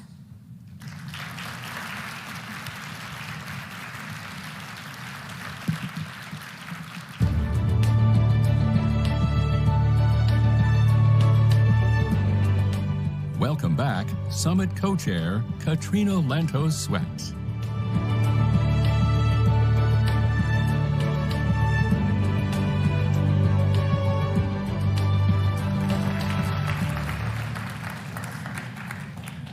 Boy, after you listen to these incredible, powerful testimonies from YY, from Tursane earlier, I think we are all convinced of two things. First, we are most definitely on the side of the angels. And when I think about these women, their courage, their bravery, their voices, and when I think about so many of you out there in the audience who I know of the extraordinary work you are doing, I think that not only are we on the side of the angels, but we may have some angels amongst us. So thank you to all of you. So next, it is my privilege to introduce a wonderful speaker, a person who has had a tremendous impact in terms of bringing the power and passion of faith communities into collaborative partnership with government and civil society. While we rightly celebrate the wisdom of the Founding Fathers in codifying the separation of church and state, it is important to recognize that separation of these two entities does not preclude their collaboration. Indeed, one can argue that such collaboration both strengthens and enriches societies. Melissa Rogers' distinguished career as a lawyer, an academic, and civil servant has focused on the vital intersection between church and state. From 2013 to 2017, Melissa Rogers served as Executive Director of the White House Office of Faith-Based and Neighborhood Partnerships in the Obama administration. Now, I would venture to say that the surest sign that you've done a superb job is being asked to come back and do it a second time, which is precisely what President Biden asked Melissa to do earlier this year. In addition to returning to her previous role, she also serves as Senior Director for Faith and Public Policy in the White House Domestic Policy Council. We should all feel a great sense of confidence knowing that a person of Melissa's caliber and experience is shaping and guiding the Biden administration's efforts to ensure that faith communities are empowered to come together in cross-faith partnerships and to take an active role in our nation's civic and cultural life, a right that should be afforded to faith communities in every part of the world. We are so fortunate to have Melissa Rogers here with us today, and I'm delighted to turn the time over to her. Thank you.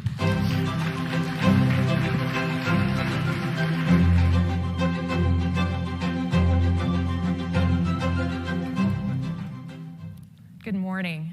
It's great to be with all of you. And thanks, Katrina, for that very kind introduction and for your leadership on these issues, including through this wonderful conference. I'd also like to thank Ambassadors Brownback and Saperstein for their distinguished teamwork on international religious freedom, including through this conference. Their collaboration across party lines is a great reminder that we can find common ground amid our differences and work together to change people's lives for the better. Thanks as well to all of you gathered here today, both virtually and in person. It's inspiring to be among so many leaders dedicated to the freedom of religion and belief for everyone, everywhere. I'm pleased and honored this morning to bring you warm greetings from President Biden. As the President has said, ensuring freedom of religion is as important now as it has ever been. This right, as you know, is enshrined in the First Amendment to our Constitution and the Universal Declaration of Human Rights. As you know, that declaration states that everyone has the right to freedom of thought, conscience, and religion. This right includes a person's freedom to change religion or belief, and freedom, either alone or in community with others, and in public or private, to manifest religion or belief in teaching, practice, worship, and observance. President Biden, a person of deep faith, certainly understands the importance of religious belief and practices in the lives of so many. The President has said, and I quote, "The work of protecting religious freedom for people in all faiths and none is never finished. We must be vigilant against the rising tide of targeted violence and hate at home and abroad, and work to ensure that no one feels afraid to attend a religious service, school, or community center, or walk down the street wearing the symbols of their faith. My administration," President Biden says, "will guard these cherished principles." The United States promotes religious freedom as a key part of a larger agenda to protect human rights. In addition to the State Department's Office of International Religious Freedom, which I'll refer to as the IRF office, the department also has, for example, a Bureau of Democracy, Rights, and Labor, a Bureau of Population, Refugees, and Migration, an Office of Global Women's Issues, a special envoy to advance the human rights of LGBTQI+ persons, an Office of Global Criminal Justice, and an Office to monitor and combat trafficking in persons. These offices and advisors work together and are dedicated to promoting the equal value and the infinite worth of every human being. These precious rights are interdependent. A congregation that is predominantly comprised of members of a minority race or ethnicity, for example, can't gather for worship and carry out its ministries unless it is free from both religious and racial or ethnic discrimination. And the many LGBTQ individuals who are also persons of faith cannot practice their faith freely when they are subject to laws criminalizing them for who they are. As Secretary Blinken has said, religious freedom can't be fully realized unless other human rights are respected. And when governments violate their people's right to believe and worship freely, it jeopardizes all the others. This morning, I'd like to highlight briefly a few steps the Biden-Harris administration is taking to protect and advance religious freedom for all. Let me begin with our moral obligation to protect refugees. As you know, the number of refugees and other displaced persons has reached an alarming and historic high, more than 82 million people worldwide. In response, President Biden has raised our annual refugee admissions cap to 62,500 for this fiscal year, and he plans to raise it to 125,000 next year. He has also ensured that our refugee admissions program is able to serve refugees from around the world by reestablishing regional allocations and eliminating restrictive allocation categories.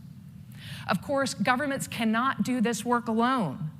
I run the White House Office of Faith-Based and Neighborhood Partnerships, as was mentioned earlier, and we work in partnership with communities of faith and conscience to welcome refugees and to advocate for their rights in all of their home countries. And we continue to be very grateful for these partnerships. The U.S. is committed to upholding its long tradition as a leader in refugee resettlement that provides a beacon of hope for persecuted people around the globe, promotes stability in regions experiencing crisis, and facilitates international collaboration to address the global refugee crisis. Also, on his first day in office, President Biden revoked orders and proclamations preventing certain individuals from entering the United States, first from primarily Muslim countries and later from largely African countries. These actions were a stain on our national conscience and inconsistent with our long history of welcoming people of all faiths and no faith at all. As President Biden said at the time, make no mistake, where there are threats to our nation, we will address them. But we will not turn our back on our values with discriminatory bans on entry into the United States. The Biden-Harris administration advocates for universal respect for religious freedom in many other ways as well. Here are a few additional snapshots. First, in January, Secretary Blinken affirmed that the People's Republic of China is committing genocide and crimes against humanity against Uyghurs and other ethnic and religious minorities in Xinjiang. In March, Canada, the European Union, the UK, and the US took coordinated action to impose sanctions on PRC officials for these human rights abuses. And at the recent G7 summit, the world's leading democracies stood united for religious freedom and against forced labor, including in Xinjiang, and committed to ensuring that global supply chains are free from the use of such labor. Our administration has translated these commitments into a series of actions imposing import and export restrictions on PRC companies for their use of forced labor from Xinjiang. In recent months, the State Department has advocated for the rights of countless individuals in China who've been subject to a widespread crackdown by the authorities against religious and ethnic minorities, including Tibetans, Falun Gong adherents, Christians, and Uyghur Muslims. We will continue to use all appropriate tools to promote accountability for those responsible for human rights and religious freedom violations and abuses in China and elsewhere. Second snapshot. Through engagement with governments in regions across 3 administrations, the State Department, including its IRF office, has advanced progress on religious freedom in Central Asia. Uzbekistan's recent positive actions, which include releasing political prisoners and revising its laws, have been well documented. Tajikistan is now set to receive the UN Special Rapporteur for Freedom of Religion and Belief for the first time, and recently announced plans to adopt a human rights action plan. Turkmenistan released 16 Jehovah's Witnesses conscientious objectors from prison in May, and we hope to see further reforms. Another snapshot. The U.S. has taken strong stands in support of democracy and human rights in Burma. As the Burmese military accelerated violence against civilians in the wake of the February coup, the administration provided emergency support for members of various ethnic and religious minority groups at a time when many found themselves in the military crosshairs for actions as simple as praying for peace. In 2020, the State Department again designated Burma as a country of particular concern for severe violations of religious freedom. Another snapshot. In June, the IRF office worked with our missions abroad to track the disturbing global uptick in both anti-Semitic and anti-Muslim incidents and sentiment related to the Israel-Palestine conflict, including a surge in online hate speech and tropes, vandalism of temples and mosques, and harassment and physical assaults. Also, the IRF office has maintained international momentum and enthusiasm for the ministerial to advance religious freedom. We look forward to participating in what we hope will be the first post-pandemic in-person ministerial to be hosted by the United Kingdom in London next summer. We'll look forward to seeing many of you there.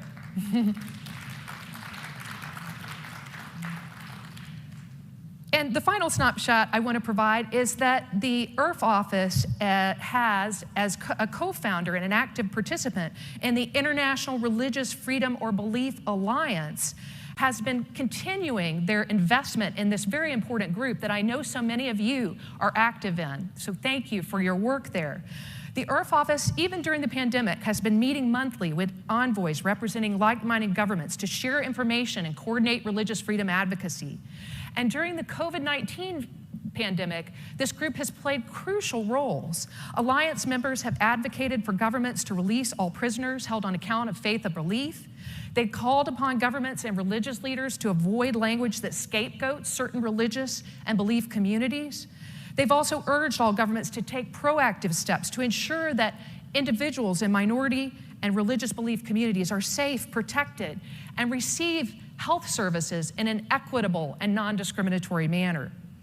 And we've been pleased to take note that hundreds of prisoners of conscience have been released during this period of time, and governments have condemned incidents of discrimination and violence against members of vulnerable communities, showing the enduring power of this alliance. And we look forward to working closely and actively with the members of this alliance moving forward.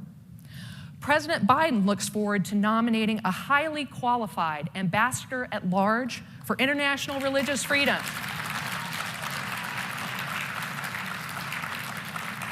He looks forward to doing so in the coming weeks to carry forward these and related efforts.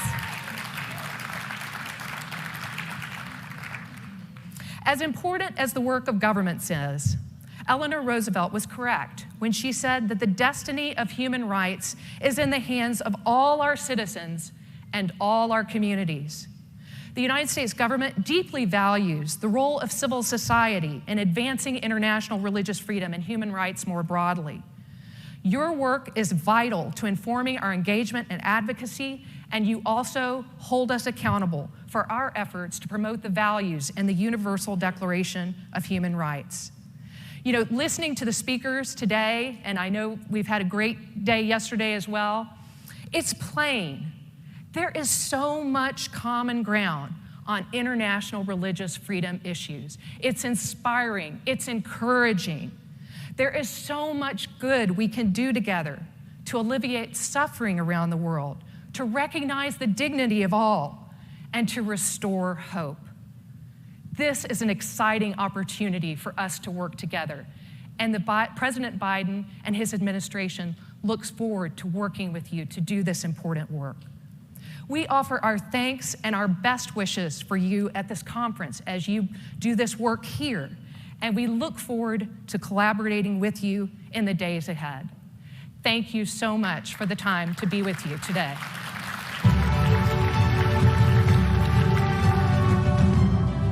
Welcome to the stage, Director of the Religious Freedom Center, Hudson Institute, Nina Shea.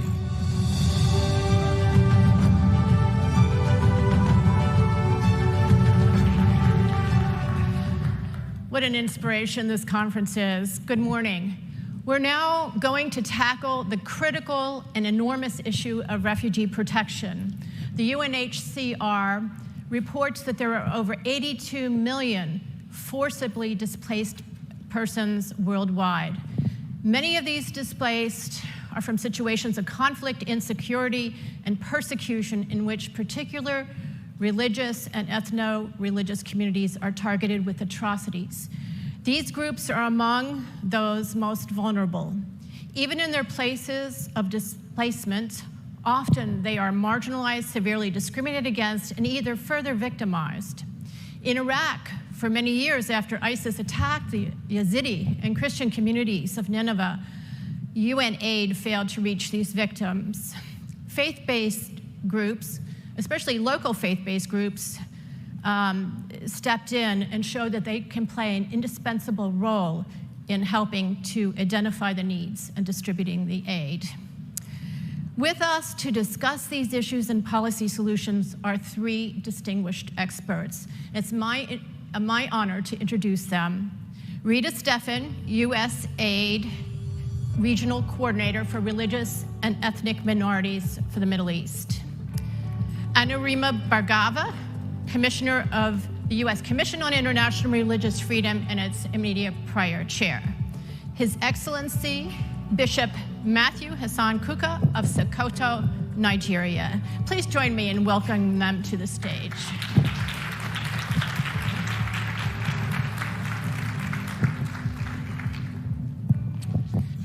Bishop Kuka, welcome to America, welcome to Washington and to this summit. I'm going to start with you.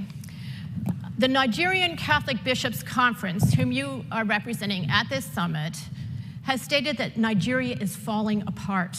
Despite having Africa's largest economy, there is little doubt that a state of lawlessness has taken over vast areas of the country. Please tell us a little bit about this situation and how it happened and how that affects your community, Christian community. Well, thank you very much once again, and I really want to thank the organizers of this spectacular event. Let me say that what the bishops of Nigeria, the Catholic Bishops' Conference said merely resonated the sentiments across Nigeria, and you really don't even have to be living in Nigeria to know the existential threat to our common humanity and unity that has been our lot in the last few years. The good news is that Nigeria has had, for the first time in its history, 5 back-to-back elections, thus showing very clearly that Nigerians themselves have decided to embrace democracy.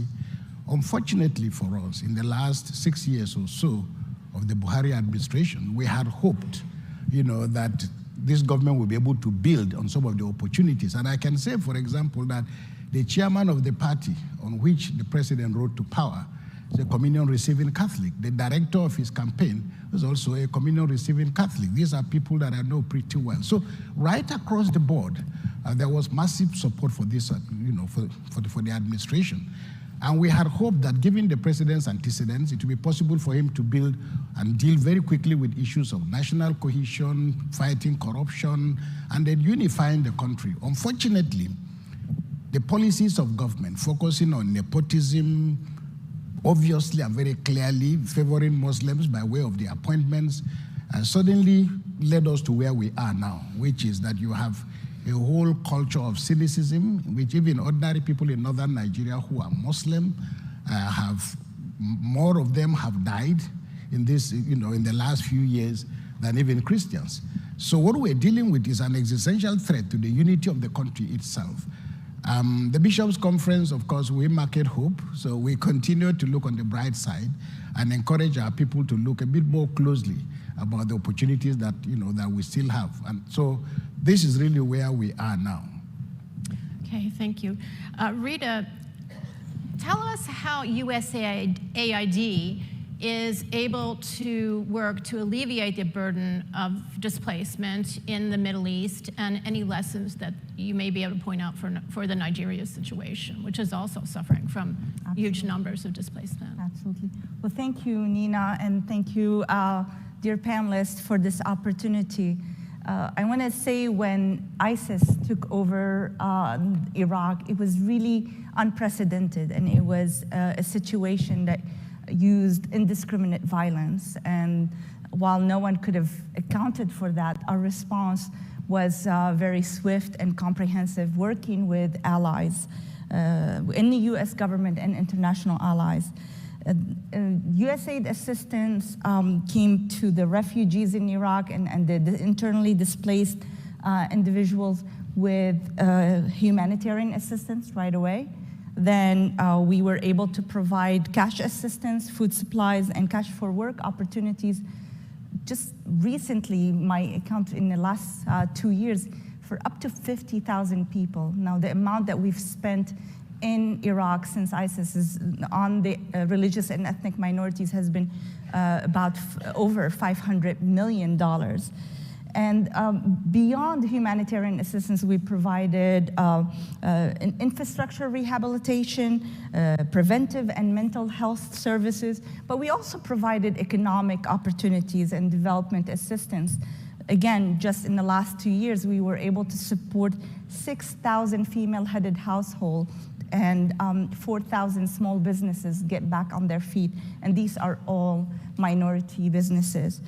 We continue to work on peace building and to prevent future conflicts and support the return of a displaced population in the Nineveh Plains and Western Nineveh, and most of whom are religious minorities, of course. And I'm proud to say that even during COVID, we were able to achieve a peace agreement in the Tel Afar Covenant agreement between Sunni and Shia and the Turkmen. So our work continue, and absolutely there's so much to do in the aftermath of atrocities. Commissioner, tell us about USAID's work to help religious minorities, or recommendations that you have made to the Biden administration to help. Thank you, and it's really a pleasure to be here with past commissioners and a number of our present commissioners and staff of the U.S. Commission on International Religious Freedom. We were created in 1998 through the International Religious Freedom Act, and one of the things that IRFA has really guided us to do is to have a very rich history of advocating on behalf of those refugees who are fleeing religious persecution around the world. We recently had a hearing that was on refugees fleeing religious persecution and made recommendations to the Biden administration on how the U.S. government can better support refugees and asylum seekers. We have been encouraged by recent efforts by the administration to open America's doors to more refugees, including those fleeing religious persecution. As many of you know, President Biden signed a presidential determination in April to revise and reallocate the countries and regions from which the United States would accept refugees in the current fiscal year and up the number to 62,500 and then up the number in subsequent years to 125,000 plus. And as IRFA sort of advocates and provides for, religious persecution should be taken into account when we're looking at what the refugee ceiling is. And that's something that we have continued to urge the Biden administration to do. I think it's important. It was unfortunate at best that in prior years, some of the places in the world that we have seen some of the worst religious persecution were places where the United States closed its doors and that we're seeing those doors open up again. So one of the things that we want to advocate for is not only for refugees around the world, but for the continued implementation of the Lautenberg Amendment, which is an amendment and a special program for ensuring that certain persecuted religious groups from Iran can seek refugee status in the United States.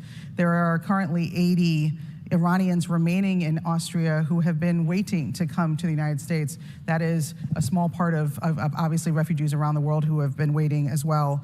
And so we also have spent a lot of time looking at the expedited removal process, which is whether or not the treatment of those who have come to our borders seeking asylum comports with the United States obligations to support refugees. And we've issued reports, a number of reports on expedited removal. Most of the flaws that we've seen in the expedited removal process are ones that linger and continue. And so we really urge the Biden administration to make sure that there's not an erroneous return of asylum seekers to countries where they could continue to face persecution and torture, and something that could be exacerbated, and certainly was exacerbated when expedited removal was at the levels it has been in recent years. So we're excited to know that there's going to be executive order really asking for there to be a review of the expedited removal process, and it's one where we want to make sure those who are fleeing religious persecution are part of that conversation and the ways in which that process is improved. Thank you. Back to you, Bishop. Nigeria has about 2 million displaced persons from mainly in the northeast area from Boko Haram and other terror groups. So 2 weeks ago, the Nigerian press ran an article reporting that IDPs, the internally displaced, were forced to live along with the de-radicalized former Boko Haram militants in government camps in Borno, even though the conflict is still ongoing, and still suffering from the trauma of the massacre of their husbands and brothers, maybe their own rapes, the burning of their villages. They had to face their tormentors every day. They have to face them. Some weren't de-radicalized and rejoined Boko Haram even. How can the churches and other faith-based groups help this situation? Well, thank you very much. I think perhaps some of your data may be based on, maybe a bit old, in part because after the Northeast, in the last 3 years or so, the violence has spread across to North Central, to Northwestern Nigeria, and to Southern Nigeria. So obviously the refugee figures or IDP figures are much higher than that. But for us as church, I think it's important to underscore the fact that we were there even before the modern state emerged. And we've been there with the people, whether it's education, whether it's health services. These are signature tools of the Catholic Church. I can speak for the Catholic Church rather authoritatively. And to say that, and I think this is why I'm very happy that you say this here, we need a seat at the table if we are really going to reach our people. Those giving out the money from government to workers know that a lot of the money going to developing countries, especially post-conflict countries, are largely stolen and they never reach the people. And I think what is most critical for us now is to begin to think about tomorrow. There's very little we can do about the past, but I think we can shape tomorrow. And in my view, there are 3 quick points I would like to make. The first, for example, is if we're looking at how Boko Haram has destroyed the foundations of our society, we must also accept that educating a new group of young people is important for shaping the future. Right now, there are a total of about 15, 16 million young Nigerians who are moving around the streets and not in school. The abduction of school children has not only created a completely different sense of what education is for children, it has also made it very difficult even for those who are not in school to think very clearly that perhaps Boko Haram must be celebrating. So I make the point that perhaps even if by way of scholarships and so on, we need education. For me is the most fundamental tool for integration. And I live in Sokoto, and the Christian population in Sokoto is barely 2%. Sokoto is the Vatican of the Muslim community. We are running, even with the little resources we have, we're running the best schools. So if we can get the kind of support that can enable us to begin to train a new generation of Nigerians by equipping them with education, then we will be able to close, the tragic gap of religious persecution, the feeling that we are not citizens, but we are Christians and we are Muslims, because we're all dying together. So I think that there is need for us to have a seat at the table so that this conversation can be in such a way that helps to guarantee a very stable Nigeria in future. Rita, tell us briefly how USAID can help or helps protect religiously persecuted minorities who are displaced. And if so, how does USAID partner with local faith-based organizations to help protect vulnerable displaced religious minorities and others, vulnerable people? Thank you, Nina. Working with faith-based organizations is monumental and very important. we learned from working in the region, in the Middle East region, that faith-based organizations are trusted. They have credible voices with the communities, but need some professional development, which we have been working on, especially in countries like Lebanon. I'm glad to share with you that our recent project, Baladi CAP, we trained 14 different faith-based organizations that ended up benefiting about 2,000 people in providing social services and economic development. We are also working with faith-based organizations in other countries like Morocco, where we are partnering with Jewish cultural heritage sites. We're partnering with the American Sephardic Federation and Association Mimuna to revive cultural heritage sites. Also, definitely in Syria, Egypt, Iraq, our work continues there. Now, in particular, protecting the religious minorities, I want to highlight the work we're doing in Iraq with the Ankawa Humanitarian Committee of the Chaldean Archdiocese of Erbil to strengthen the ability to deliver relief services to internally displaced individuals and to help them by building the capacity of organizational management, tailored skills for supporting the vulnerable populations. So our work is throughout the Middle East and also in the world, and we find great partnership with faith-based organizations. Okay. Commissioner Bhargava, you visited Burma and even Bangladesh camps to explore and investigate what was happening to the Rohingya Muslim population who were displaced. And what do you want us to know about that? So I will underscore what you just heard from Weiwei Nu, who has been a great partner to USURF in really advocating for what's happening to the Rohingya around the world, and particularly those who were driven out of the country in such brutal ways in 2017.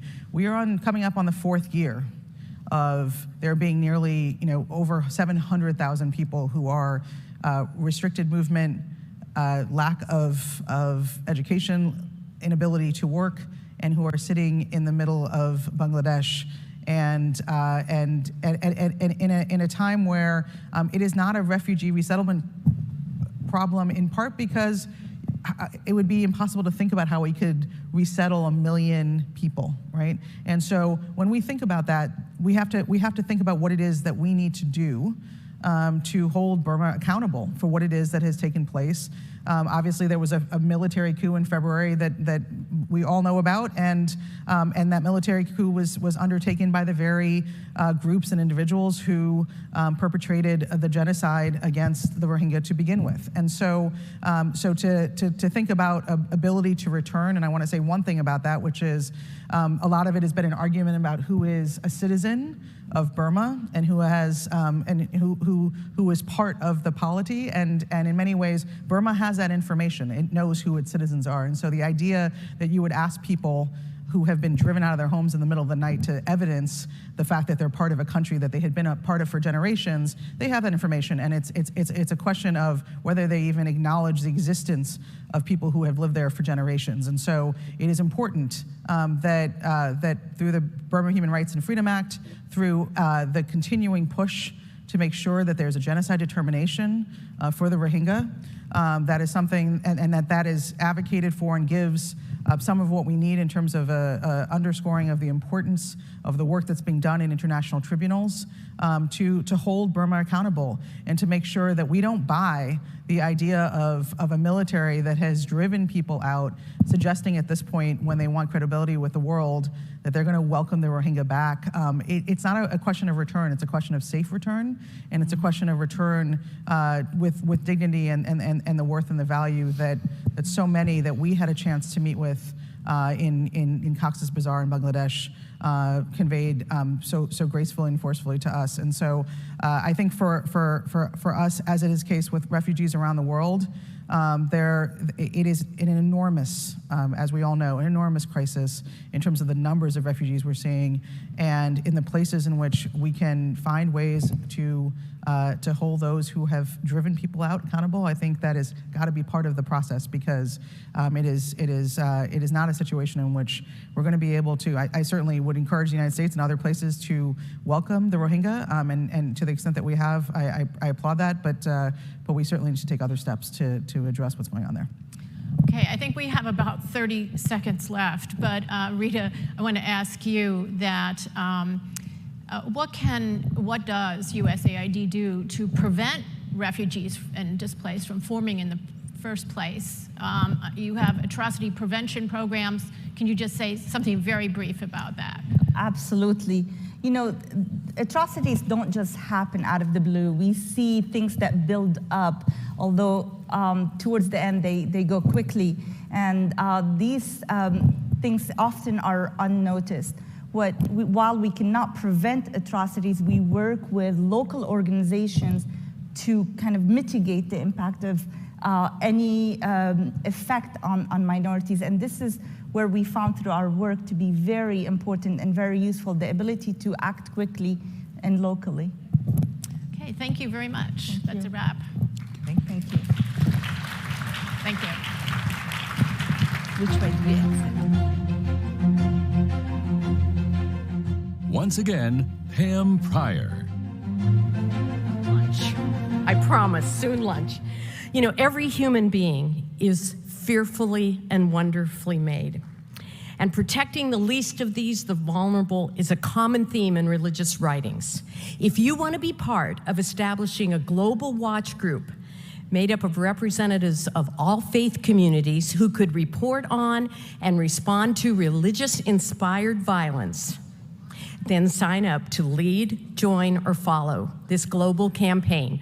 Text "End Violence" to 844-403-2291. It's the same number every time.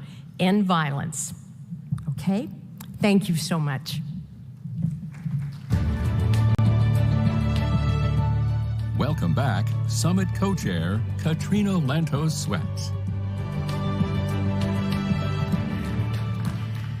Well, what a morning it has been. We have been inspired and touched and educated and uplifted. And I have some very exciting news, which is that lunch is just around the corner. So your patience is deeply appreciated, and I hope, although a good meal awaits, I hope that you feel you have been well fed. I want to let you know that breakout sessions, which will be taking place after lunch, will be beginning at 1:45, and at 3:15 we're going to reconvene here for the second plenary. Now, in advance of this fabulous summit, Ambassador Brownback and I were frequently asked, maybe some of you were frequently asked, why religious freedom? Why is it important that we focus on defending religious freedom as opposed to just sort of rolling it into that broader world of human rights causes? I think you have heard some pretty powerful answers to that question today. I hope they are felt deep in your heart, but I'd like to suggest sort of one more thought to take with you, and I'm going to use an analogy to do it. I am not a mathematician. I will never be a mathematician. In fact, it's absolutely the weak link in my intellectual repertoire. But I have enormous admiration for those brilliant minds that can fill multiple blackboards with these immense equations that have symbols and things that I've never even encountered. I will never, ever be able to solve one of those equations, but I know enough of logic and I know enough of reason to understand that if they make a mistake early on one of those blackboards, it doesn't matter how long and how diligently they work on the rest of the equation. The sum will never come right until they go back and fix that problem. To me, respect and defense of freedom of religion, conscience, and belief is sort of the first piece of the human rights equation. It is the foundational piece. And none of the rest of it will ever come right if that peace isn't in place. And that's why it is so important that we fight for this cause. And we are so grateful and so inspired to have you in this fight with us. Religious freedom for everyone, everywhere, all the time. It's our mission, it's our calling, and with your help, we'll bring it to pass. Thank you so much, and we look forward to seeing you back for the second plenary later this afternoon.